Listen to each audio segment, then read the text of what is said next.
Welcome back, everybody. Today we got number 25 of the podcast. This was a conversation between me and Micah Applegate. We start off talking about the shadow and get into the contemporary church, the founding of his business, listening to God, and defining biblical words. This was a very fun conversation to have. I hope you guys enjoy. Let me know if you have any questions or comments in the comment section, and I'll see you on the next one. Anyways, I think to start out, like we always should, I'd like you to introduce yourself, any credentials you have, any, certifications, degrees, any achievements that you want to bring up that's notable about yourself, just to give people a quick picture of yourself, titles, anything like that you want to give to people, and if you want to describe yourself as well, just so they know who I'm sitting across from. The floor is yours. Yeah. Go ahead. Yeah, go ahead. Yeah, my name is Micah Applegate. I'm owner of a construction company, a pastor in a church in town, and I got a degree in biblical studies, played college football. As far as accolades and titles, that's probably as far as it runs. But even with those things, they don't always mean as much as the life story. Most proud of, what my wife, children, friends, their experience with me. I think the most important thing to me in my life is that my relationship with my Heavenly Father. That's how I would identify myself. The highest accolade anyone can have is just to be in a relationship with the Creator of the universe. So that's where I get my identity and my confidence. Yeah, and be constantly in that process of maintaining that relationship, right? Growing it. Growing it and strengthening it. He, as the Father, obviously has a stronger working in our lives and in that relationship. We have our part to play, but he's the one who carries. And it's grace that leads us on that path. Yeah. It's not to get trailed off here, but maybe that's what we do. Just learning over time, and I think anyone would agree with this, but learning that it's not really about your IQ. Hitler had a great IQ. It's not about your gifting. He was greatly gifted. Many people are gifted and intelligent, and we can all still miss it. And that's where humility for something beyond you as your support and power is essential to not walking in deception. Yeah. So. Yeah, that's awesome. And was this something that was with you since you were born, or did you come across it middle of your life, or what was that? As far as that thought that I just shared? Your faith and everything, and being affiliated with the church. Yeah, in my faith, I grew up in a Christian home. Yeah. And I would say, fortunately, in maybe one of the better homes you could ask for. I mean, no one's perfect. Parents weren't perfect. But I was given a lot as far as love goes and sincerity and truth. Thankfully, and there's degrees of hypocrisy in everyone. But growing up with a Christianity that wasn't hypocritical from my parents, but real, where they fall. But yeah, in middle school, I hit those same questions. Actually, you and I talked about before. That a lot of people ask that grow up in any faith. Hey, if there's a God, why is there suffering in the world? Or why does evil exist? And if God is loving, why is there a hell? Or how do I know my faith's the real one? And I engaged all those questions, and you could say walked away from my faith for a short time, just searching, reading from all different faiths, science, seeking truth. But yeah, it's been there in my life for quite a bit of time. I think it was late high school and college where I really fell in love with the Lord and discovered truth beyond myself and my own upbringing. But yeah, like you mentioned earlier, it's a lifelong process and journey. And we go through major paradigm shifts, but hopefully slowly we're working our way toward something concrete in the Lord. Yeah. And I've found that. Yeah. So. Yeah. We had questions we kind of went over before, but then recently in my life, a different question or event took place that I think we'll cover and start off just to begin with. Let's hear about it. And I did a lot of processing. I guess for background, we left at 10:30 p.m. on Saturday to go hike Belford and Oxford, two 14ers in Colorado. Beautiful. And we broke trail at 1:30, and it's about 3.1 miles, I believe, to get to the summit of Belford. And with I probably within the first mile or two started feeling altitude sickness and did for the most of the trip. That's kind of part of what you buy in sometimes with that. But within probably the last half mile, maybe even less, towards the summit of Belford, there's a lot of things I have connected to this, so I'm going to try to be concise. Some sort of experience took over me. I'm still working out exactly what that is, and things I say I might not be so sure of later on if I work it out. So it's something I'm constantly, I tried to do a lot of processing this morning and yesterday to be able to be concise while we're on it, but it's still very mystical, I guess, so to speak, in my mind and stuff like that. But time wasn't there. I probably was at least 10 minutes, somewhere between 10 and 20 minutes. Something happened. I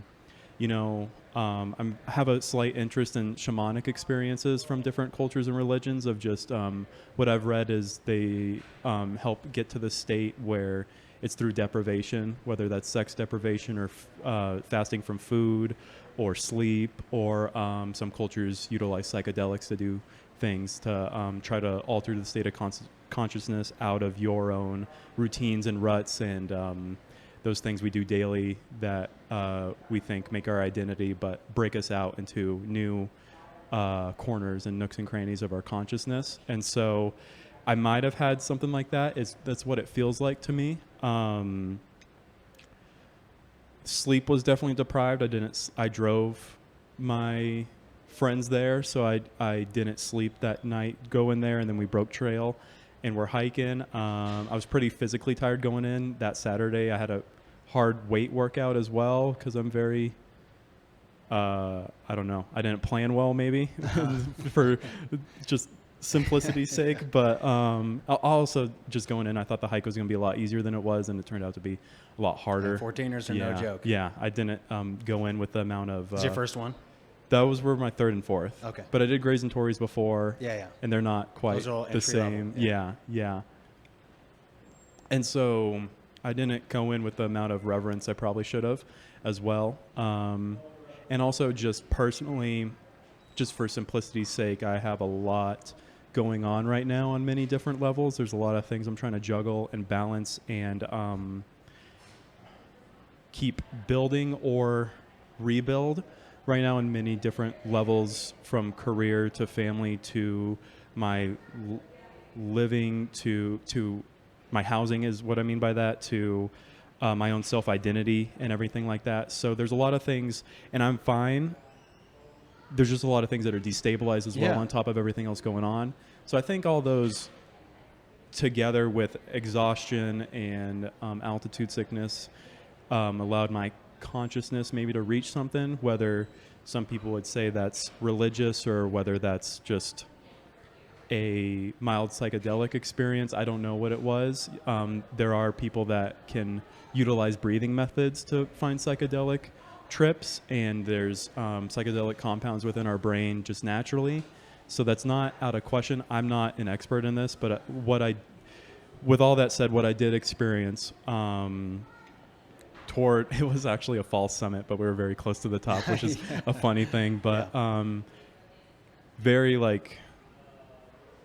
heart beating on my chest, but also headaches just with altitude sickness. And so probably the last 10th of a mile walking, my vision narrowed. I didn't see anything but the trail I was walking on. And then it wasn't an outside voice. It was definitely inside my head. And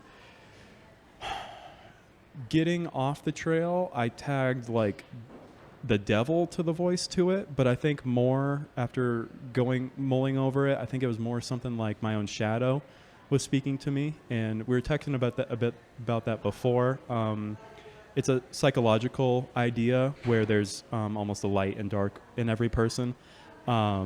and it was definitely that dark, negative, if you're religious, demonic energy that's within us that was kind of took over my stream of consciousness and was speaking to me, and very painfully and accurately went through all those aspects I just mentioned in life, and also many more of how I've fallen short of bringing up my right to live and my career and just family and different things like that. And when you say, sorry if I can ask. No, go ahead. I'm really interested. Yeah. So when you say voice, are you saying like you just had a long kind of conversation in your own head? Mm-hmm. Or are you saying you kind of heard a voice saying articulate things to you?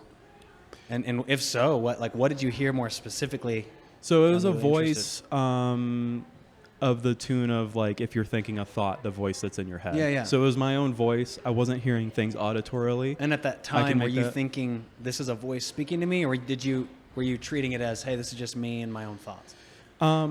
I treat my normal stream of consciousness as something speaking to me, yeah. but it felt like it was hijacked a bit. Felt different. Yeah, it felt different. It wasn't my normal self-talking. I think it was more of that shadow self. And what specifically were you hearing? It's kind of had a element of a dream where it's hard to bring up exact details, but like like to me it was very accurate. I'm very rational with it. It was like one thing I learned the last year or two through family dynamics that have happened was that I was not planned to come into this world. And so that was one of the things they brought up. They brought up many things. That was one of the attributes. And I don't know if this happened over 5 minutes, but it felt like it happened at least 10 to 20 minutes. But it ran through a lot of things very quickly, very detailed as well. It was not simplistic is what I remember. When you said it carried negativity, like just saying you were unplanned isn't negative, but it brought that up, and then it also like in brought a negative way, like you're unplanned, you don't belong, like you shouldn't live, or like it was just like you weren't supposed to be here, and if it reverted the other way to where you were not here, life would have moved on without you.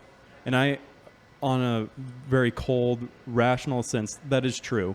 You know, my parents would have either continued to date and then had kids later, and that would have been different than me, or they would have separated and found their own partners later on in life, or life would have moved on, right? The wheel of life continues to move on, and it's not feeling, but we attribute that to being cold, but it's just because things continue, time keeps going, right? Yeah, yeah. And so I brought that up, was one of the things. And yet, had you never existed, it would be true to say life would have continued for these individuals, your parents. Mm-hmm. But clearly, life as we all know it, the reality that we're all living in, whoever's listening to this, you are in that life. Yep. So to say life would have continued as normal, it's kind of a weird thing, right? We're talking about something that can never be because you're already here. But it's not true. Like you have already impacted, no matter how small, you've already impacted people. Yeah. You have a podcast. You know, I wouldn't have met you. We wouldn't have.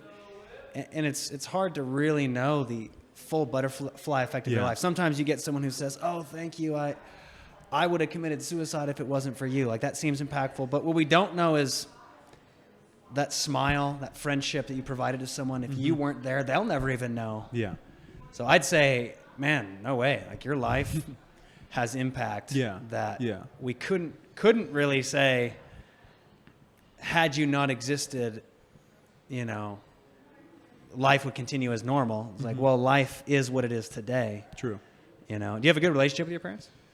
Somewhat, yeah. That's one of the things I'm trying to build right now. That's something that's in a process itself, I would say, right now. I'm sorry to derail you. Go ahead. No, you're good. You're good. You said there was a lot of things. Yeah, that was one I can easily bring up with examples to what they're saying.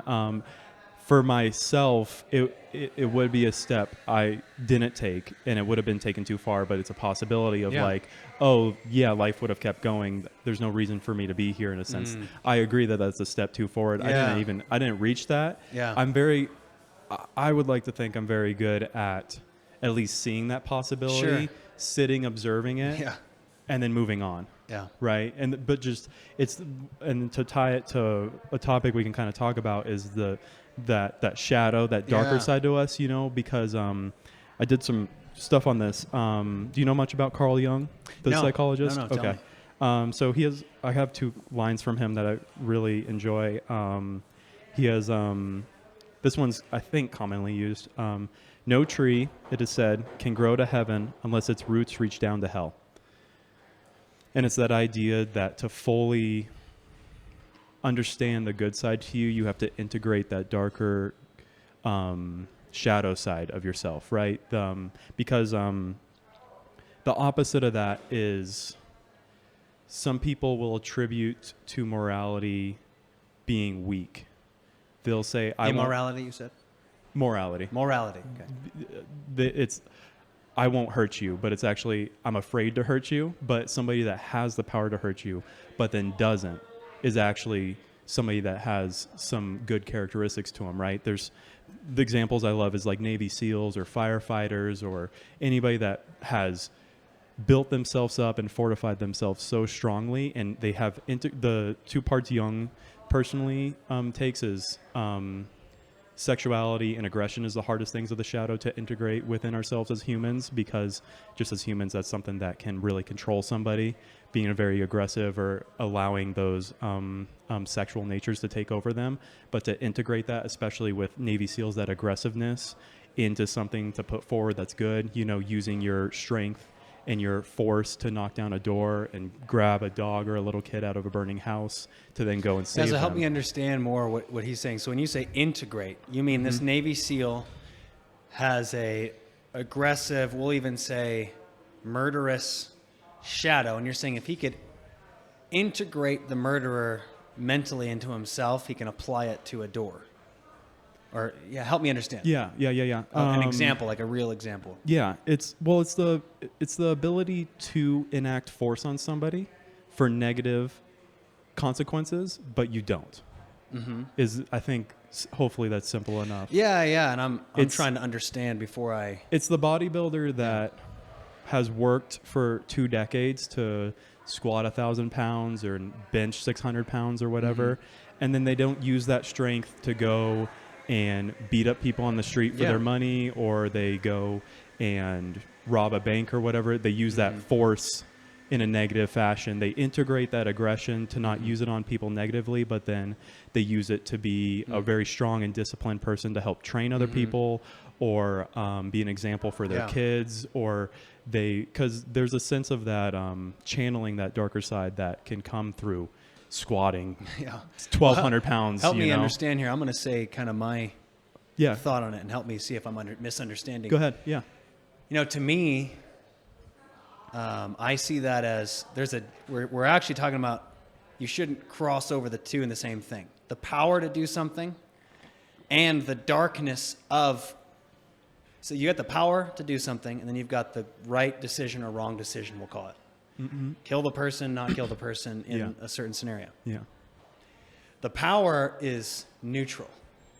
And it sounds like you're associating that the power and the negative are one to do a good thing, versus to me, it's, hey, we have different measures of power as human beings, and some people with more than others just by DNA or their birth. What makes something right or wrong is the motivation, not the power itself, but the motivation and desire. So why are you bodybuilding? Are you bodybuilding because you want to be able to hurt people and beat people up? I mean, some people do that. Yeah. Or I actually want to protect. So actually preceding the power is actually a desire. And so to me, it's almost the opposite. Not getting in touch with the shadow, it's actually getting in touch with the light. Hey, like who do I want to be when I gain this power? You know? Yeah. Because people are given power all the time, and they can do either good or bad. Yeah. So help me understand, what is it, why would you associate getting in touch with the bad as the ability to do something good? Or if you understand my question. Well, it's getting close to having that capacity to do bad, but then leveraging it to do good. Overcoming temptation. Because the doing bad things is easy in a sense, right? Yeah. It can be a very quick route, right? It's a very easy method to go about things that feels in the moment, but then there's long-term consequences of the things. But we don't always take those into account. And then to take that higher road might take a lot more patience and longevity and utilizing those lighter side values, so to speak, but then also integrating that power and that raw aggression into it to make this one almost beast. Like in a sense, the Marvel movies kind of did that when they, do you watch any of them? I've seen some of them. With kind of Hulk, he has that raw power. And then Mm-hmm. in the recent ones, I forget why in the lore it happened, but the human brain of him, because he was a scientist, and then the raw power integrated in the movie, and he was stuck in his Hulk form but had his human brain that was of the intellect of a scientist. And so is that it was in a sense that symbolic of that raw aggression that you see from a Hulk-like figure, but then integrated with the more lighter intellectual side of a scientist. And we got to see that in one kind of form factor, and that's one kind of ideal. It's not what everybody lives up to, but it's kind of like It's an funny example. you bring that example up. I've thought of specifically the Hulk. He was one of my favorite. I think I was attracted to, and I'm gonna use the same terminology because maybe you didn't know this, but the Bible talks about exactly what you're talking about. It talks about the shadow, maybe with different words, but I'm like, this is the same thing. Yeah. Different perspective and conclusion. But I remember being attracted to him. I'd probably say in hindsight, attracted to that power. You know, the thought of, and I've always been a football player, and people, I was strong. I hit, records in high school for bench and squat. And so I think I identified and was attracted to more power and strength. Yeah.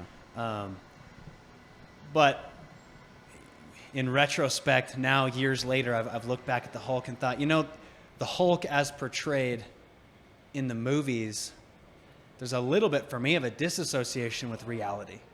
We like to imagine, hey, if I have the power, I'm good. And that I see that in the Marvel movies, this blending of, I would even say what you're getting at, like getting in touch with your dark side or making the dark side okay and good. To me, I view that as dangerous. I view that as dangerous to the individual, depending on what we're getting at. Because on the flip side, and we can dive deeper into it, I wouldn't say integrating the shadow, but I would say awareness of it. The lack of awareness of it is pride. Like, oh, I have these perfect intentions, but being aware, hey, like, look at these ulterior motives. Now I can look back and say, I wanted power, not for what I was projecting myself. Oh, I want power so I can be the superhero. But what was the real reason I want power? I want to be attractive. I want to be admired. I want to be in control. I'd say I'm now aware through humility, which I want to grow in, of where that dark side was so that I can disassociate from it intentionally. So it's the opposite. When I see that dark side with humility and accuracy, like, okay, I'm not going to pretend to myself. We are our worst salesman. That I have all these wonderful projected motivations of why I'm doing what I do. Getting in touch with, oh man, that I partner with my friend in pastoring this church, and we alternate preaching. And a few weeks ago, he said, I pastor this church along with my best friend, Micah, Applegate, pointed out to me, I raised my hand so people could see. And later that day, the Holy Spirit just called me out on it. And he's like, there's nothing wrong with raising your hand for acknowledgement to help people.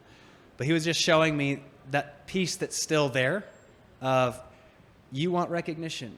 And not even like in a shaming way, just helping me see you raise that hand not for what you're projecting yourself to raise your hand. I want people to be able to identify and see who he's talking about. You raised your hand because you want to feel like you've influenced something and that you've had an impact. Why? Well, that's one of my insecurities. I really want to know for myself that I've influenced and made impact and brought a change to this world. So it wasn't even about good or bad in that moment, but for him to highlight and show me these areas that are still left of insecurities to overcome. Not to integrate with and become one with, but say, actually, that's not who I am. Yeah. Identity. But it's to acknowledge that, Who am right? I? Really? Yeah. And we can get into, because it's really confusing. And I would say in the church in particular, I'd say this is a very confused place for people. They don't even realize they're confused with, that war on within the church itself, not even talking about beyond. The one side that's, we'll call them the overly religious or the legalistic side, who wants to say, I am perfect. And this other side that says, we're all just a bunch of lousy sinners. But there's some deep revelation in the word here about what the reality is for all mankind, and specifically those who have encountered the living God and been given a new identity. There's a huge revelation there that enables us to walk free from something that holds us captive. So, I actually not admire, but I'd say I appreciate the honesty of the world. I'm going to say those that don't know God in particular, but who at least acknowledge their dark side in a way that's real. Like, hey, this is where I'm at, and there's a sense of reality, versus a Christian, which, right, the world classically has hated the hypocrisy of pretending like they don't have that and despising those who do. But there's another option, which we could talk about, but of how to walk in freedom from that dark side and actually walk free from it. So that's, to me, where I'd say dangerous is, it sounds philosophical and it sounds guru and rabbi-ish, and not to demean, I haven't read his book. I'm sure there's good thoughts in it too, but Carl, whatever you mentioned about the tree and the roots going to hell, I'd find that dangerous. I'm actually seeking the opposite, the freedom from hell to walk as a son of light, not a son of darkness. And there's lots of different language of how that works, so I don't want to judge what I haven't heard, but integrating with that dark side could be an overswing to the opposite direction of humility. Like, yes, being aware, hey, this might not even be a demon. This might be the old self, the sin nature, what I was born with, dark side of myself that I need freedom from. Not that I need to hold tight. Yeah. If that makes sense. So you, what was it? You said there's one extremism that's within the church, that we're all sinners. And then there's the other side of it, that we're all perfect, right? Is that a fair? Yeah, it's really deep and nuanced. So I'm gonna go ahead. And for maybe a lot of hearers, there's really no difference, but I'll be articulate with the words. On the one side, you've got, I'm gonna say, cheap grace, twisted grace, which says, oh, God's forgiving, and we're all, me too. We're all just a bunch of lousy sinners. I'm only human. Like the world uses it, so does the church. Of to say, don't judge me. Only God can, like, we say all these things, that's one side. And then the other side, I'm going to say negative, an opposite ditch, would say, God hates queers, and, you're a bunch of idiots. Evolution, people that believe evolution are idiots. And there's this sense of pride of, I know what you don't know. And yet, you can find some of the most egregious, outrageous things even the world would say that's wrong, right? You see it on the news, the priest that was a pedophile with the little kid, and you see that hidden behind people in pulpits that are projecting a righteousness. So I'd say the opposite extreme isn't righteousness. That's actually what we all want. The opposite extreme is a false righteousness, self-righteousness, man-made religion, a self-made religion that glorifies self, and actually that person in that category has hidden themselves from the reality of their dark side and never even dealt with it. They pretended it wasn't there, or even, like you're saying, they integrated it into their own life to make it seem like a positive thing, but ultimately it's still selfish. Okay. You can do a good thing with selfish motive. I think we all know that. And you can even begin to do evil things and spiritualize it and give religious language and veneer to yourself around it to protect that thing that actually needs to die. Yeah. In Romans, and then I'll let you, so I don't get ahead of you here. You're good. Paul actually talks about putting to death the deeds of the flesh.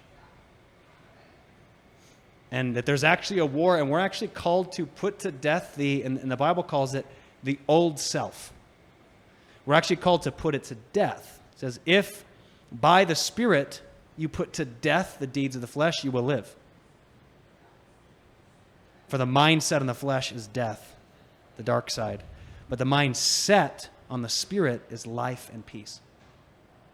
So you didn't even get to share the rest of your encounter, but I'm curious as to, you have this encounter with your dark side, which it actually takes even a gift and revelation from God to recognize that. I see that as a good thing. Did you then, I'm curious how it ended, because you've recognized it as negative, you use those kind of words. Did you come to a place where you were like, yeah, that's not who I am? Use the word identity. And you pressed forward in the right direction. You know, did you overcome? You overcame the dark side. You didn't integrate it as a part of you. You overcame it and found a different definition for yourself and your life. Right? I like what you said earlier with you acknowledge it. You acknowledge it's there, right? That you said, right? And so I would just, I let the steering wheel go. I let it kind of take control. I sat passenger, but I didn't let it, I don't know what to say, like taint me or trickle into me, so to speak. I let it, even though it had my stream of consciousness, I let it have the wheel, but I was comfortable that I knew I would get it back, I guess. Maybe that was faith or something, but just allow it. And like I was saying earlier, just I'm very comfortable with sitting and watching what takes place. And not letting it influence my actions later or my mind later. You're not living out of it. No. Honestly, I'd say, you know, depending on, and I don't know the full context of everything, but it's actually healthy to sometimes say even the thing you're thinking, and you know it's wrong, and you know it's the devil, but you almost acknowledging it, knowing it's wrong, can actually be helpful. Yeah. I remember a time I was so beat up by and there's spirits all around us that we're largely unaware of in the physical dimension. That's in the spiritual. You know, some people have the gift of discerning spirits, and I think that all of us can actually become more and more aware. But there's a spirit of shame, a spirit of condemnation. There's spirits of accusation that every human being has to face. And these are spirits with assignments against your life, right? And if you come, this is why I say dangerous. When you come into agreement with that spirit of rejection, whatever it is that you're encountering, there's different versions. You're actually giving it and granting it in spiritual places access to your life. You give permission. There's ways you can give permission to the demonic in the spiritual realm to access your life. We all struggle with temptation to anger, but you can submit to a spirit of anger that almost takes over. We all can be tempted to lie, but you can submit to a spirit, and we have psychological, scientific terms for it, compulsive liar, different things, where you engage that spirit. So I had this time that a spirit of condemnation was really coming against me because my desire was, man, I want to live as a man of God. And the accuser was standing against me to ultimately lie to me with the truth. That's his best kind of lie. He's not going to lie to you with what you know isn't right. He's not going to come up to you and say, you're probably not going to hear, you might, but you probably won't fall for it. The lie, hey, you need to go rob a bank or shoot up the school. That's a lie some people have bought into. You might be in a place where that wouldn't land for you, but what's he going to use? Truth. And by truth, I mean a fact of reality that's accurate, but to twist. Yeah, it's stacked. Right? The deck is stacked. Yes. Even though it's a card in the deck, it's like you're holding some cards back. Exactly. So to speak, right? And so what he did to me at that time was, it was the thought that was coming in my mind, you thought you could be a man of God, what a joke. But I'm eating it as if it's my own reality. And I said it out loud, and I knew as I was saying it that I was saying what was not true, and what I even knew it was the enemy of my soul. But I just said it out loud. You thought you could be a man of God? What a joke. But for me in that moment, it was actually, and you could say the same thing, same moment, and it'd be a totally different path. It was a cry for help. It was, Lord, here's where I'm at, you know? And praise God, wasn't my reality. And I think I recognized as it was coming out of my mouth, this is the accuser. And I can't see why it's not true, but I just know that this isn't the definition of my life, and I'm looking for a different answer. So I acknowledge that this is what I'm wrestling with. Didn't even know until it came out. You acknowledged on your hike, this is the reality of what's coming out of me. I'm not going to pretend that's false religion. Yeah, hide it under the bed. Nor am I going to eat it and say, this is who I am. I'm going to dive deep into depression and self-hatred and wonder if I should live anymore and commit suicide. Yeah. I'm going to look for a different definition. Yeah. You know, I don't. Is that what happened for you? Yeah. I'm assuming. Yeah. I like your analogy earlier that those are the two ditches. And instead it's finding that center road that actually doesn't make you steer off, right? It's not completely throwing a sheet over all these possibly negative things that are within me, and that's one side of the ditch. It's not, but it's also not steering completely into that and thinking, okay, this gives me credence to go do negativity or evil onto the world, right? That's not what this unlocks for me, right? And so, or to yourself. Yeah. And for me, it's what I think of is it's just sitting across from somebody that you vehemently disagree with, but just by you sitting there and listening to them does not mean that is actually what you believe in or what you listen to, right? It's actually just you hearing out that, and in this case, it's just a part of you, right? But to silence that part is not listening to a part of you, right? Yeah. How did your story finish out there? You experienced this negativity, you said, but what happened? It went through many things. The order I don't remember. I brought up all those things, and then I reached the top, looked up and saw it was a false summit, but then also my girlfriend there was waiting for me, and she hugged me. She knew I was doing pretty bad. And then we waited a bit, and then do you know who David Goggins is? Maybe. Sounds familiar. He's this he was a Navy SEAL. He's this ultra runner right now. Very hard kind of guy, very disciplined. And there's a line I love that he said, he's doing a bench press with Cameron Haynes. The video is actually kind of popular online. I can show it to you after this. And he's bench pressing for like 20 reps of 135, which is actually impressive in itself. But he's in like the teens.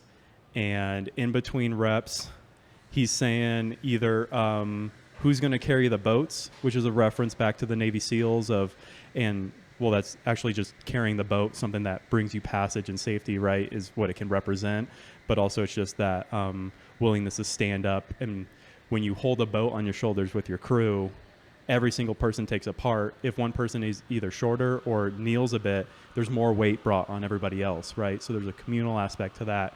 And so it's very powerful to me, and he might not even take it as seriously as I take it, or look at it as deep as I look into it. But it's like, who's going to carry the boats? And he doesn't say the answer, but the answer is I'm that strong enough to carry the boats, and I have brothers around me that'll carry the boat as well, that I know and that I've been with and been in touch with, is what he was saying that. And then so I was thinking that as I was hugging her for whatever reason. And then the line that got me is he's saying that between each rep, and then also saying, they don't know me, son. And if you look at his face, I can't even describe his face. I can show you the video, and I can probably link the video to this to people that are listening, but there's some sort of look on his face. I can't put words to it, but it's just, you don't know me, son, is what he's saying. And just nobody knows what he's been through and what he's had going on in his life. And I think a lot of people have felt that. You know, we all have our times when we're down on our luck, our bad experiences, when not just one tragedy happens, but let's say 5 tragedies are going at the same time. I think if you haven't experienced that now, get prepared, because at some point you'll experience that in life if you live long enough, right? And so that kind of hit me, where I just have a lot of things going on. I don't consider them tragedies right now. They're not to that scale, but there's just so many things going on right now. On your heart. Yeah, there's a lot of things weighing on my heart, and possibly on some of them, I don't even need to let them weigh on me, but I try to take that responsibility. And so just what are some of those things, if I may ask? I mean, what? Just so I think the big one right now is just my self-identity. It's I'm trying to form it, but it's like how I think of it as building a car out. To rebuild the engine, you got to take all the pieces apart, and so it's very fragmented right now because you take out whatever part of the engine and you're shaving it down or bringing a new one in or trying to replace it or refurbish it or whatever, right? And so to get to that part that's in the interior, you have to take apart the whole brick, right? And so it's a bit of being fragmented.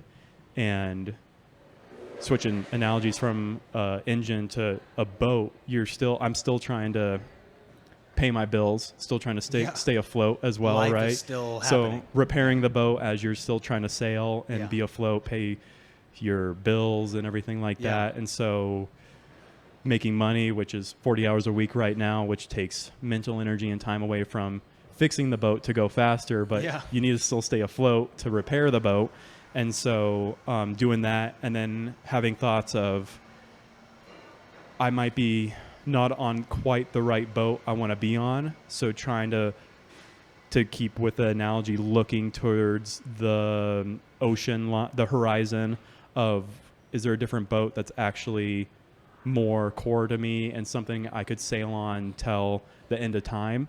So looking at, and that's part of either fixing the boat or hop into another one, so to speak, right? And or looking at another boat and thinking, I really admire what that boat is doing. I would like to fix mine up in a image of that with my own flavor, right?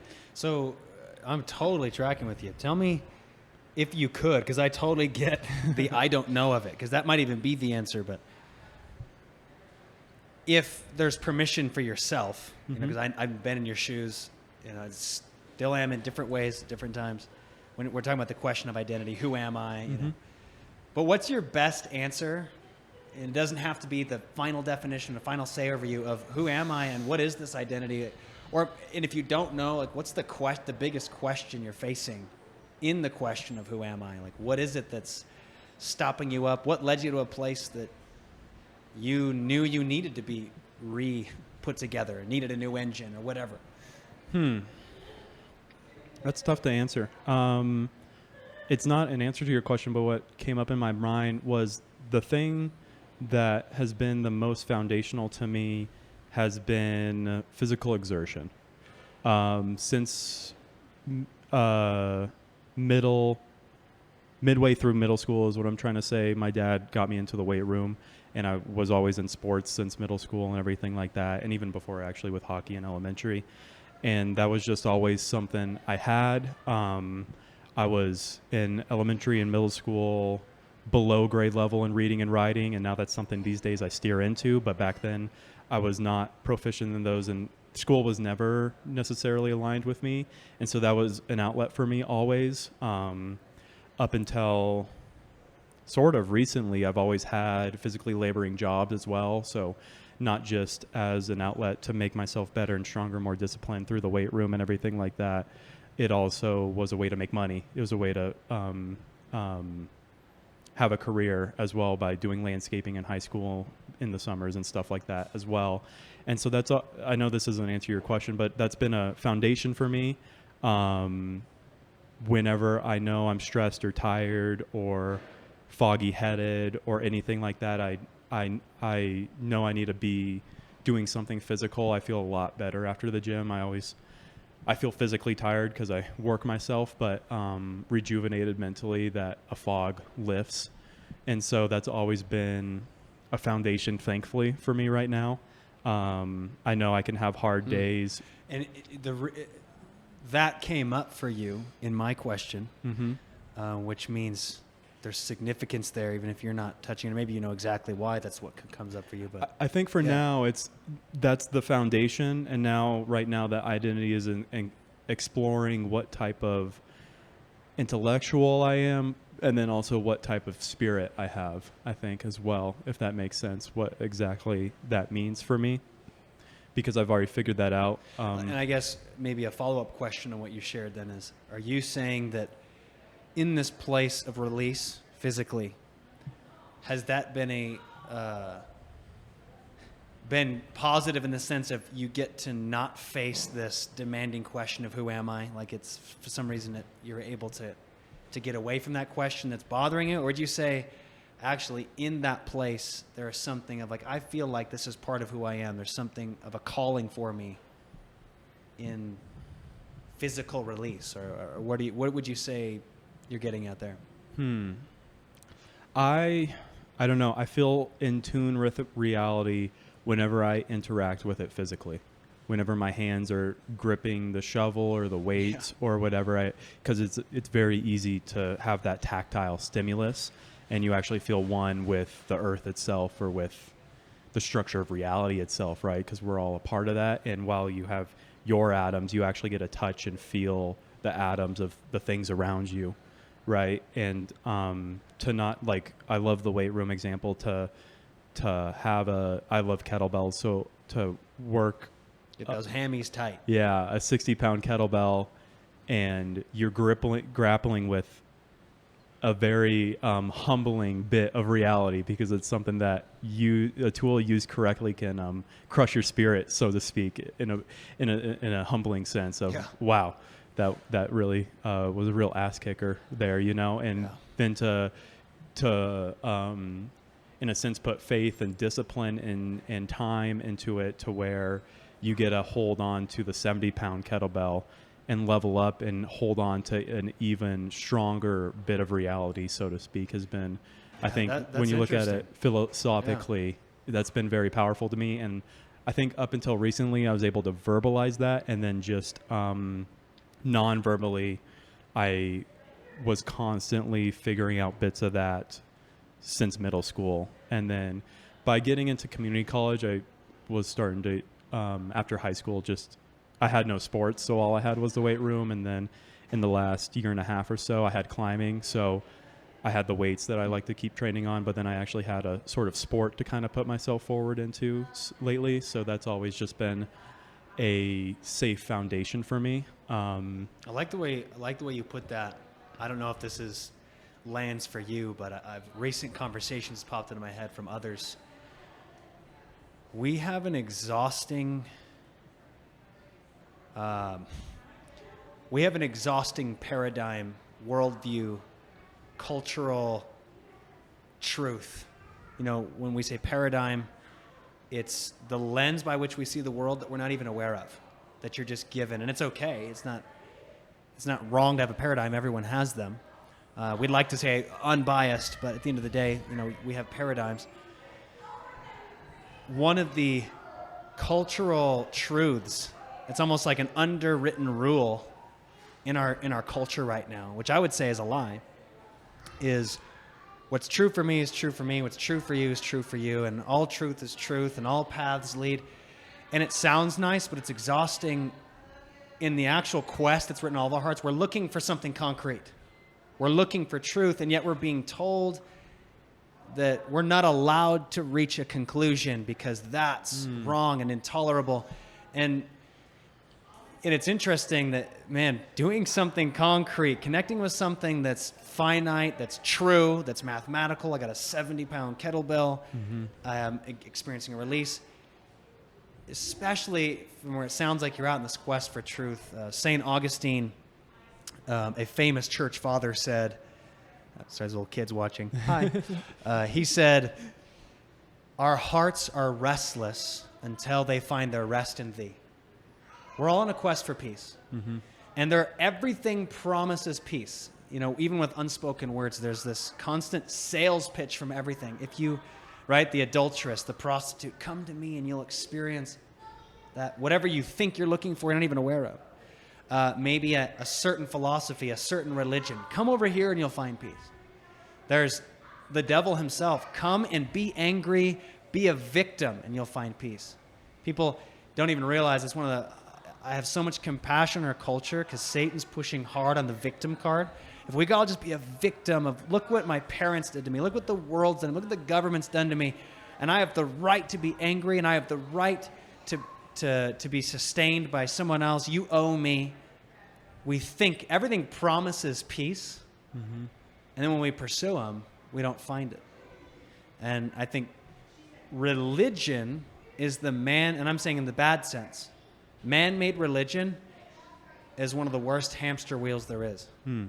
Where you're chasing a version of something that's supposed to bring you peace. If I could just do enough good things to turn into universe juice. If I could just be good enough to reincarnate and get to the next better life and the next one. If I could do good things and get karma. If I could do good things and not go to hell.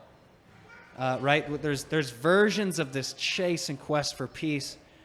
And man, my heart goes out to our generation where the one source of peace there is, actual truth, it's the one place no one's allowed to go, vehemently with, and I'm talking in the spiritual realms. There's a manipulation, there's an aggression.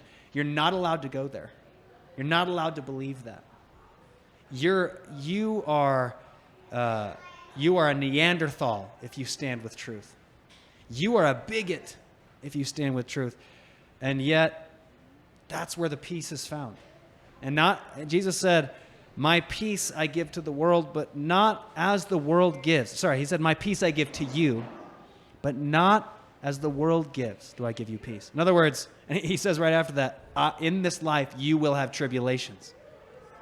The world's peace is, man, get a nice house that's far off the grid where you can hear birds or ocean waves. That's peace. And there is a good connection with the creator of the universe in that place. There is a sense of peace that we all love in nature. But he says, my peace is different. A peace that I can give you that transcends circumstances. Transcends materialism. It transcends everything. Yeah. You could be literally being tortured for your faith and have peace because his peace is different. And it's not fake.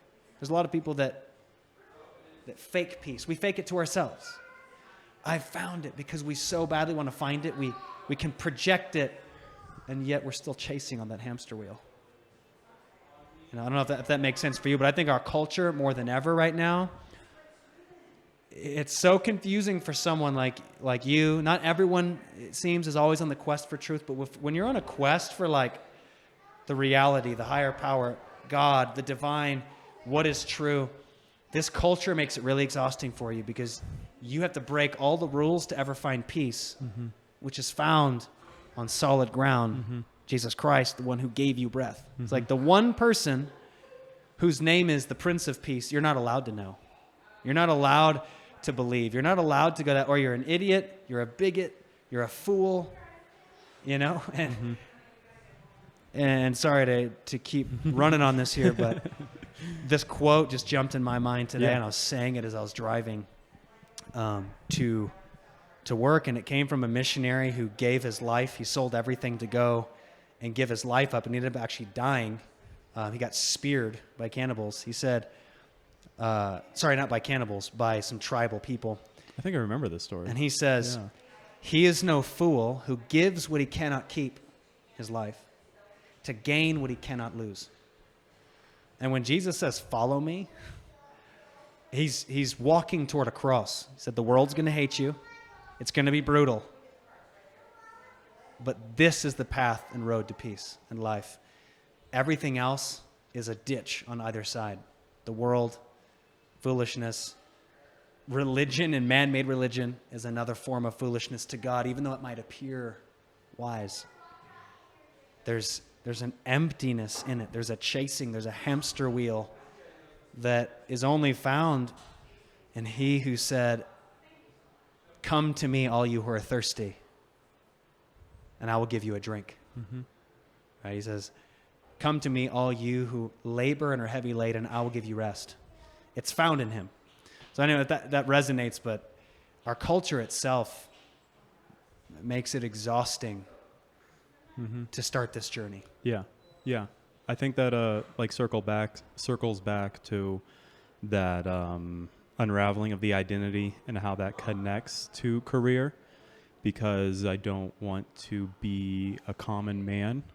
I'd want to be very uncommon, and so that means you have to do things that are uncommon that most people aren't doing.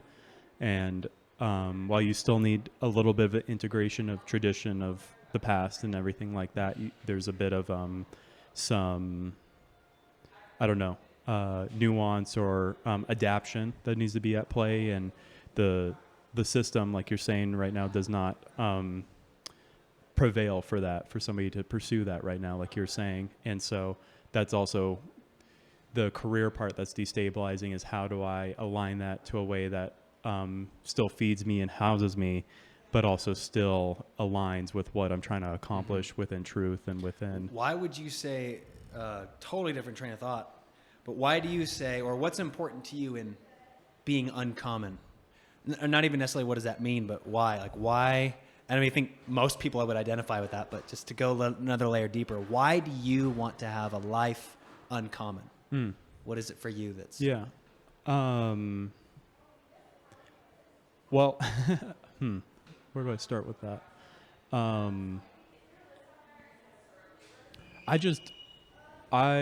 The more I lean into myself, I find myself wanting to do uncommon things. I got my degree like I was supposed to do. I ran that script of finishing high school and going to college, and that script we're all kind of fed, and then you get a career, and then you're happy with that. You'll meet somebody and then marry, and then your retirement will come up in 40, 50 years, and then you'll retire and die. And that's kind of the script we're kind of all given, and that just is so hollow to me, I think. Yeah. Like the position I'm in right now, I guess I didn't have a sense of my identity or what I wanted to do. I knew I wanted to help people. And so looking back on it, I think I shot very low and vaguely at what I wanted to accomplish going out of high school. Kind of, you're saying you bought into that idea that, hey, if I just do the deal, Yeah.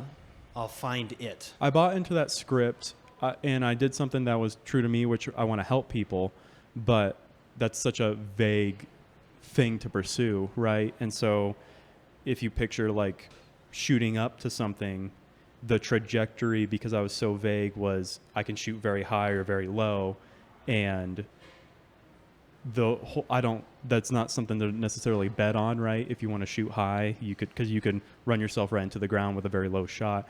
And I think in a sense I kind of did with what I want to do, and how it's not really humble, but how much I want to achieve and aspire to achieve. And maybe achieve is there's a different way to say that, but No, I hear you. And why? I don't know if that's where you're getting to, but why achieve?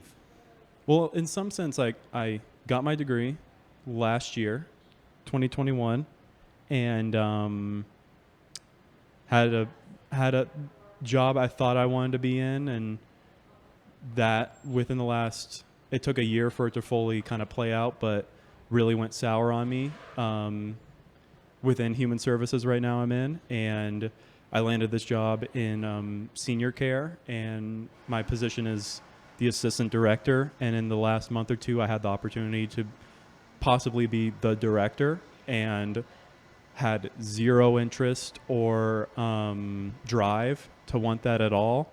And I think, and that to me is something that I needed to take note of Yeah. you're spending 40 This was hours just recently. Yeah, within the last month or so, I had the opportunity.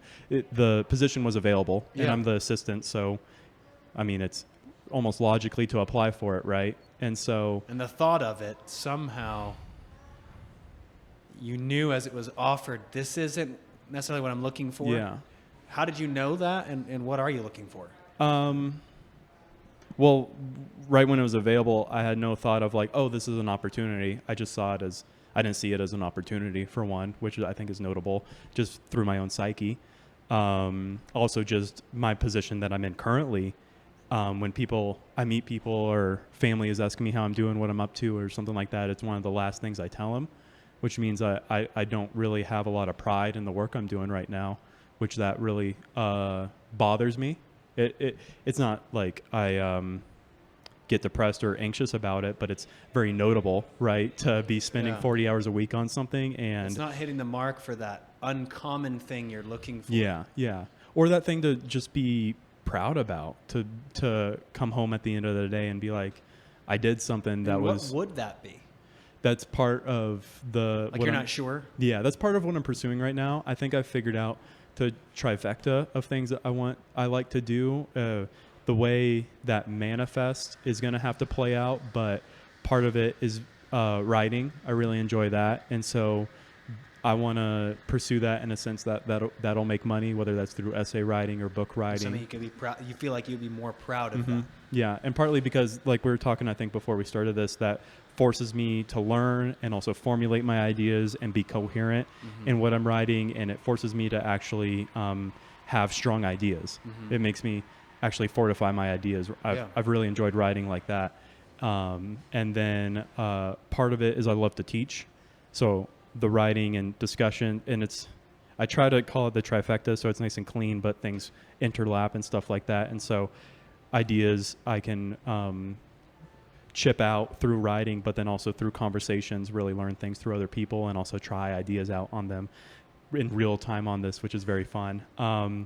And so and part of that's possibly through teaching, but that's also just learning through whoever's across the table from me. But also I think I got into my career field because I want to be a teacher and I want to teach people. That's partly because I love learning and I love passing down that knowledge. I think it's pretty, it's such a miss, or there's a better word that's not coming to me. It's such a sadness in the world where somebody learns something real great and doesn't take the few extra steps to share it, but also make themselves slightly better enough to package it in a way to give it to somebody else. Right now there's a couple quotes I have around my bathroom mirror just to help visualize things as I'm brushing my teeth or whatever in the morning. And one is, it doesn't matter what the teacher knows, it matters what the student knows. And what I love about that is it doesn't matter what our intellectuals know, it doesn't matter what our priests know, it doesn't matter what our teachers know. If that knowledge is not trickling down to the people that need to learn, right? And you get that in kind of like an economic sense where there's a lot of people that are holding a lot of the finances right now in the top 1% that's not trickling down. But I think everything boils down to education, and the better we can help the stream of education and knowledge from the people that the knowers down to the unknowing, I think the better. Yeah. Because it doesn't matter if it's in those brains, but it matters if it trickles down into the brains that don't know. Yeah. Right. And tell me, as I'm asking that why, and most of us can't fully answer, but each layer down goes somewhere. I love that you noted, hey, the director position didn't land, and that told you something. I think we should all be more aware of I think that everyone's aware in the carnal sense of, I don't want that job, and you move on. But to stop and say, what does that mean, and what is that telling me? I love that you took note of that. You've said teaching, writing, and I'm going back to something you said earlier, uncommon. You want a life that's uncommon. So tell me, in teaching and writing, and maybe not explanation, but more, what do you picture? We all picture like the grand right hook. Maybe it will happen, maybe it won't. Like if you're writing and teaching and whatever else you're doing went all the way to that most uncommon place, what do you see? What are you picturing when? What comes to mind instantly is a very core value of mine is self-sufficiency. I don't really like. I have a fun, sometimes disagreement, but then sometimes reverence towards authority. Sometimes I can be very adamant against authority figures, but then other times I'm eager to listen. It depends. I think it depends on the figure and if they deserve that responsibility. But drawing that back in, I like to be self-sufficient. I think that partly came from the gym where I never paid for a personal trainer or an online class or anything like that. I picked up all my knowledge through free videos and forums and articles on the internet to get to my knowledge base right now, which is enough for myself, but also enough at one point where I want to give that to other people. If there's ever a friend that comes up to me and is curious about gym or how they should approach it, I love answering those questions because that was something that I've done for a while and can kind of speak my own experience into them. So teaching that, but just being self-sufficient in the sense that I'm my own boss. I I still would maybe have to deal with like a publishing company, but then I still get to write my own book and So determine what would the that look like? chapters. You're your own boss and a teacher. What does that mean? Like you're the dean of a school, or that mean like? Tell me what you picture there. I think a lot of it would be freelance contract work to where I either write essays or articles for papers is what I want to try to align close to. On top of that, whether it's just for my own blog that people subscribe to, or all those things boil down to a book I release in 2 years that draws in money, and then teaching, just consulting people that if they want a half an hour to speak with me, and maybe the first session is just me getting to know you, but then on the second we can start goal setting and preparing you to tackle the next step and actually align yourself with what you actually want to accomplish in life, right? So, because I really love it when me and I have a lot stronger relationships with friends to where we're like, this isn't going right with me right now, man. I'm like, I love that you said that, because we get a deep dive into why are these things not writing, and that's something I do personally, right? I'm like, I'm not fulfilled in my career. This isn't working. Yeah. And in my own mental, I deep dive of like, why isn't this working? What's the alternative? What are the steps to transition out of this, right? And so I'm in that process right now and would like to move towards doing that for myself. And I think that's part of that identity. And then being able to understand that package to hand it off to other people and guide them. If you got to a place where you were your own boss, you get to write books, maybe have a podcast or something of that sort where it's influencing people, that the students are getting somewhere. Excuse me. You're good. That at that point you will have found the uncommon, like, hey, this is the uncommon life I'm looking for. And in that, why is that what you want? Not rhetorical, like I'm not trying to lead you on. I'm just I think partly it was something I created, and it's something where because I created it, if it's ripped away from me, I can start up again. I have the knowledge and know how to do it over again. You started your own business, and I'd almost be curious to say, why did you do that instead of working? You started it yourself, right? Yeah. And I'd be curious to almost throw that question back on you. Why not just work your way up through somebody else's own construction thing? You started your own thing, and now you're at a place to where somebody could rip your business, your employees, your finances, your whole infrastructure away from you, but you still have that knowledge yourself to be able to take that. And you might even be at a place where it's like, I want to be a hairdresser. I'm going to start my own hairdressing business. But you now have that knowledge and expertise, and it's almost that meta competence. Not just you know how to build a house, but you know how to organize people to build a house. But for what? Why? I mean, it's really funny when I tell you the story of my company. It's very unique. But why? That sounds exhausting to me. Why? Like, to what end? At least for me, the alternative is more exhausting. And what's the alternative? Well, it's having my own boss. It's doing the 9-to-5 rat race and moving up in my own little, in somebody else's own ecosystem within their company. That right now it feels like I have no say over the culture or where we go, guidance there or anything like that. To where I'm just another number in a sense. I don't feel like there's any place for me in that. If that makes sense. It's going back to something we talked about earlier, hamster wheel looking for peace, promises of peace.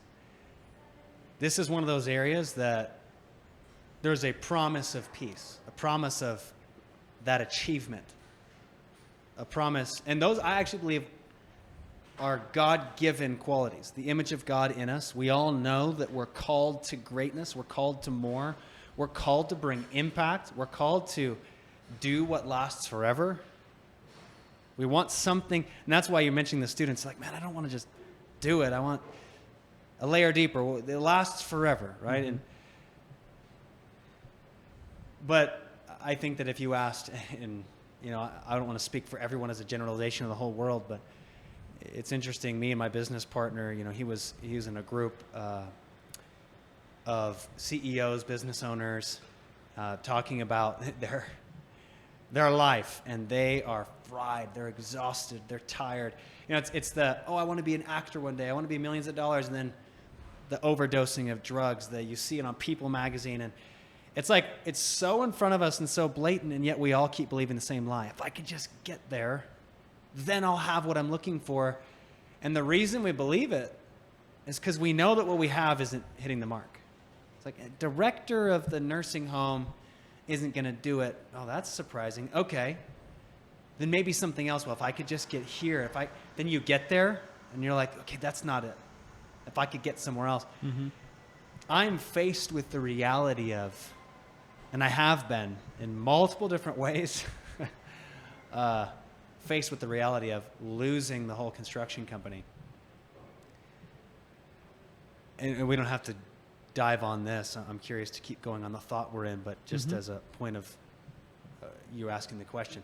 I started Mighty Hand as a piece of obedience, not as an attempt to find something.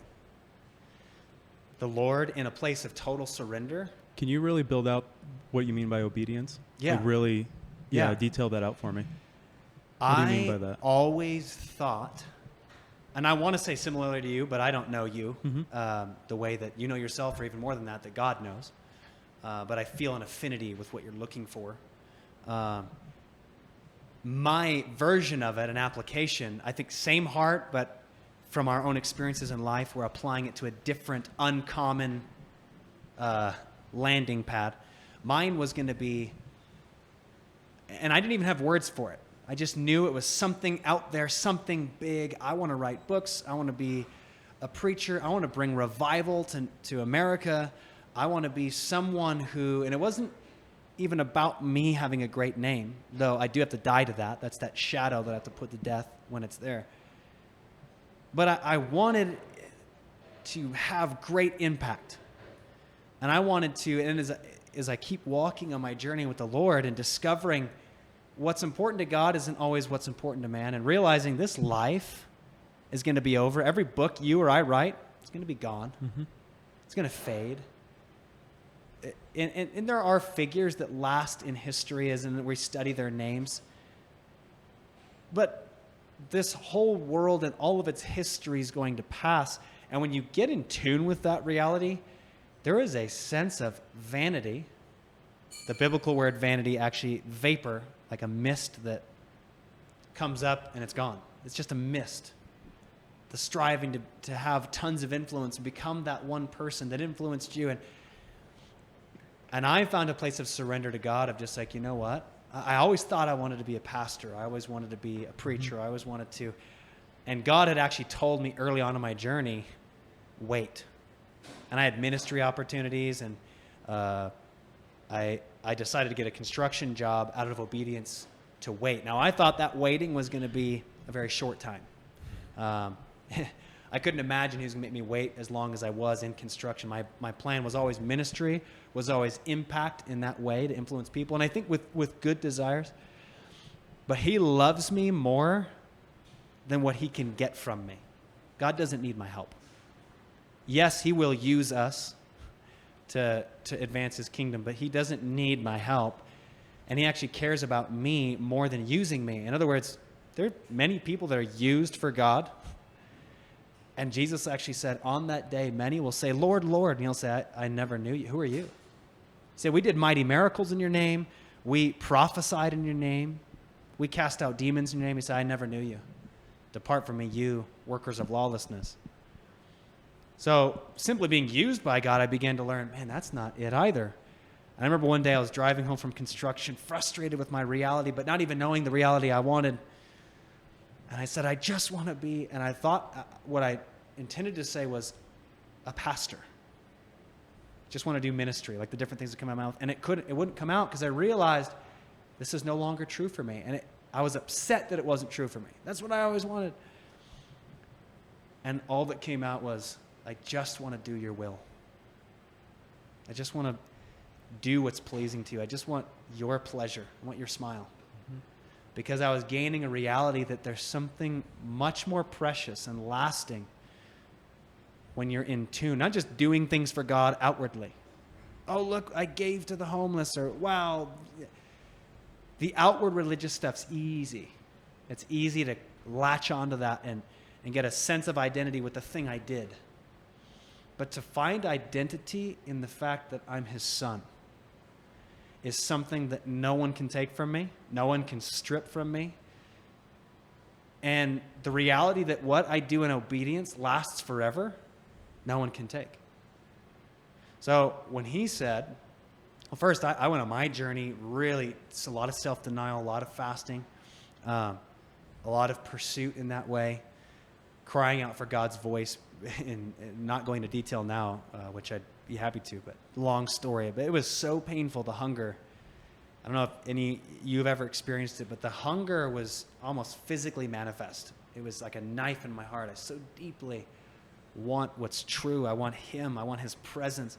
When you've tasted the presence of God, it's like the only real addiction that lasts and it's good and you can come back for more. I'm a life addict. Man, I'm looking for that. And I had this breakthrough, real simple, real childlike. Sorry, I'm giving the long answer of how the company evolved. I'm doing construction in the meantime, labor, being offered higher positions, management, and just being like, no, I'm kind of waiting for my big break into the call of God on my life. Me and my wife sold our things. We were going to go to cannibal tribes in Papua New Guinea to bring the gospel. And I was excited to die for the gospel, almost wanting to. And the Lord told me not to, which was really frustrating. I'm like, what? Other people aren't even willing to go. What am I doing here? You know? But that breakthrough was in a children's movie. I was babysitting some kids, and this character singing a song because he had these dreams of who he thought it was going to be, and he ends up not being that for a time. It's Joseph in the movie King of Dreams. And he says, I thought I did what's right. I thought I had the answers. I thought I chose the surest road, but that road brought me here. He's in prison. Like, how did I get here? So I put up a fight and told you how to help me. And just when I've given up, the truth is coming clear. You know better than I. You know the way. I let go the need to know why, because you know better than I. And that song really ministered to me, and I entered into a place of true surrender. It's like, you know what? I don't know the end of this path. And God had to do all this extra work with me to strip me down to the place where all I had left was him. Because it's out of love for me. He wanted me to have real peace. And he knew that if he does use me in a way that's powerful and impactful, I might find my identity in that thing and miss the real thing. To be brought back, every one of us is longing to be brought back to the Father in heaven. It was written on our hearts, whether we know it or not. We're searching for it. We're all longing for intimacy, which comes from him. And I knew those things, but he brought me to that place where I could be stripped. Just knowing it doesn't help. Stripped away from everything. He was all that's left. So in that place of surrender, okay, yes, I've got it. Now I'm ready to be a prophet, whatever. And he said, he gave me very specific instructions. I was in Arvada at the time. He said, move to Fort Collins. Join a specific church community at the time. Do construction for 4 years. Buy the F-550. I had this really interesting experience where I was accumulating tools and business, which was never the intention. Like, I don't want a business.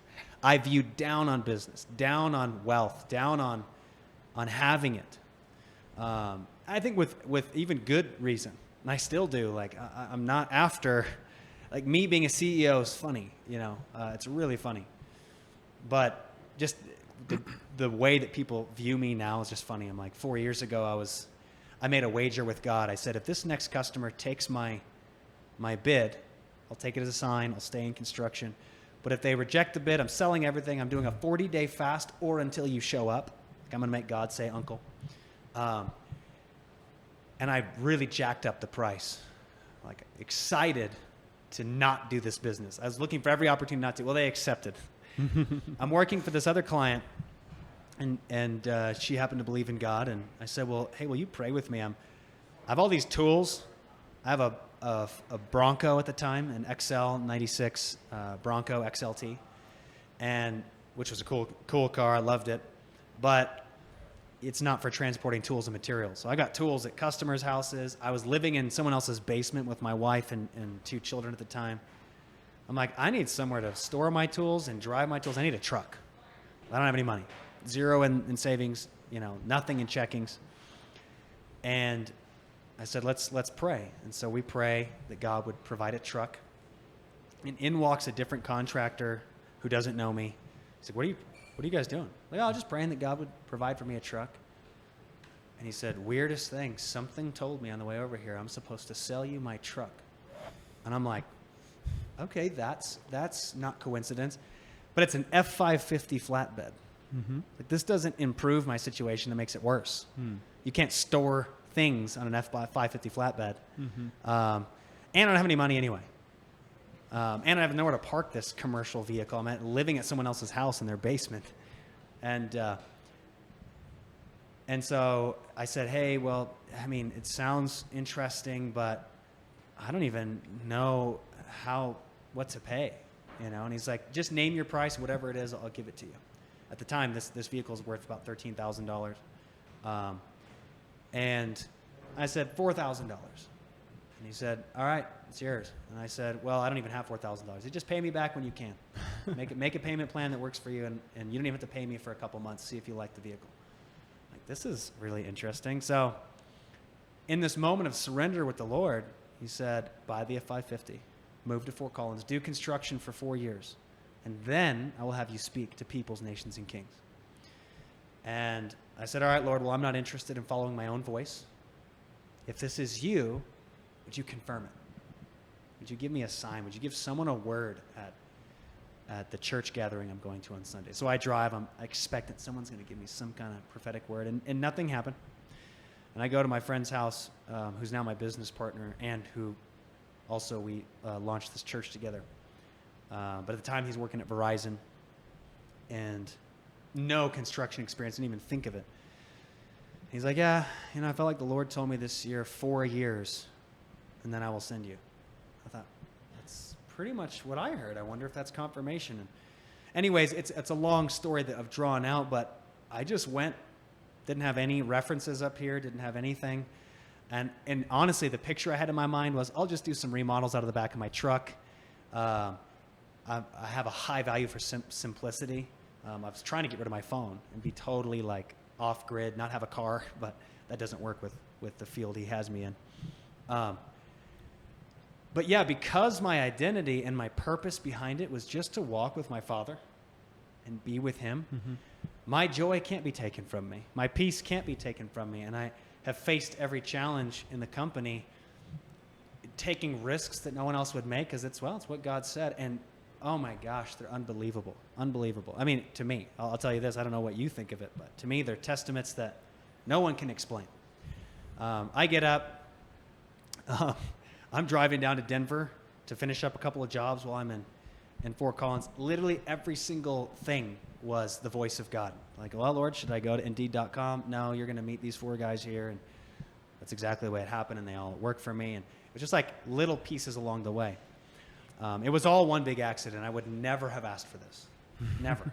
Like, we have an $8 million company that we're probably going to, I don't want to put a cap on whatever God wants to do. It's not all about size, but I think we'll be $10 to $20 million over the next 5 years of who we are. But that would have been a joke to me. Like, I'm not interested. I want to go to the Cannibal Tribes. No thanks. So we start, Rob's a lot more business-minded. He said, I'm not working for you unless you give me a 5 and a 10-year plan. Oh, I'm not going to be here in 5 years. He's like, then I won't work for you. He's like, all right, fine, I'll give you a 5 and 10-year plan. But anyways, it gets to this point where I have all these people that are quitting their jobs by faith. They're going to come join my company. They love the vision behind it. It's a really unique company. Our vision is bring revival to Northern Colorado and build a house that can't be shaken. It's not meant to be religious. It's not meant to be a hashtag. It just is. That's what we're after.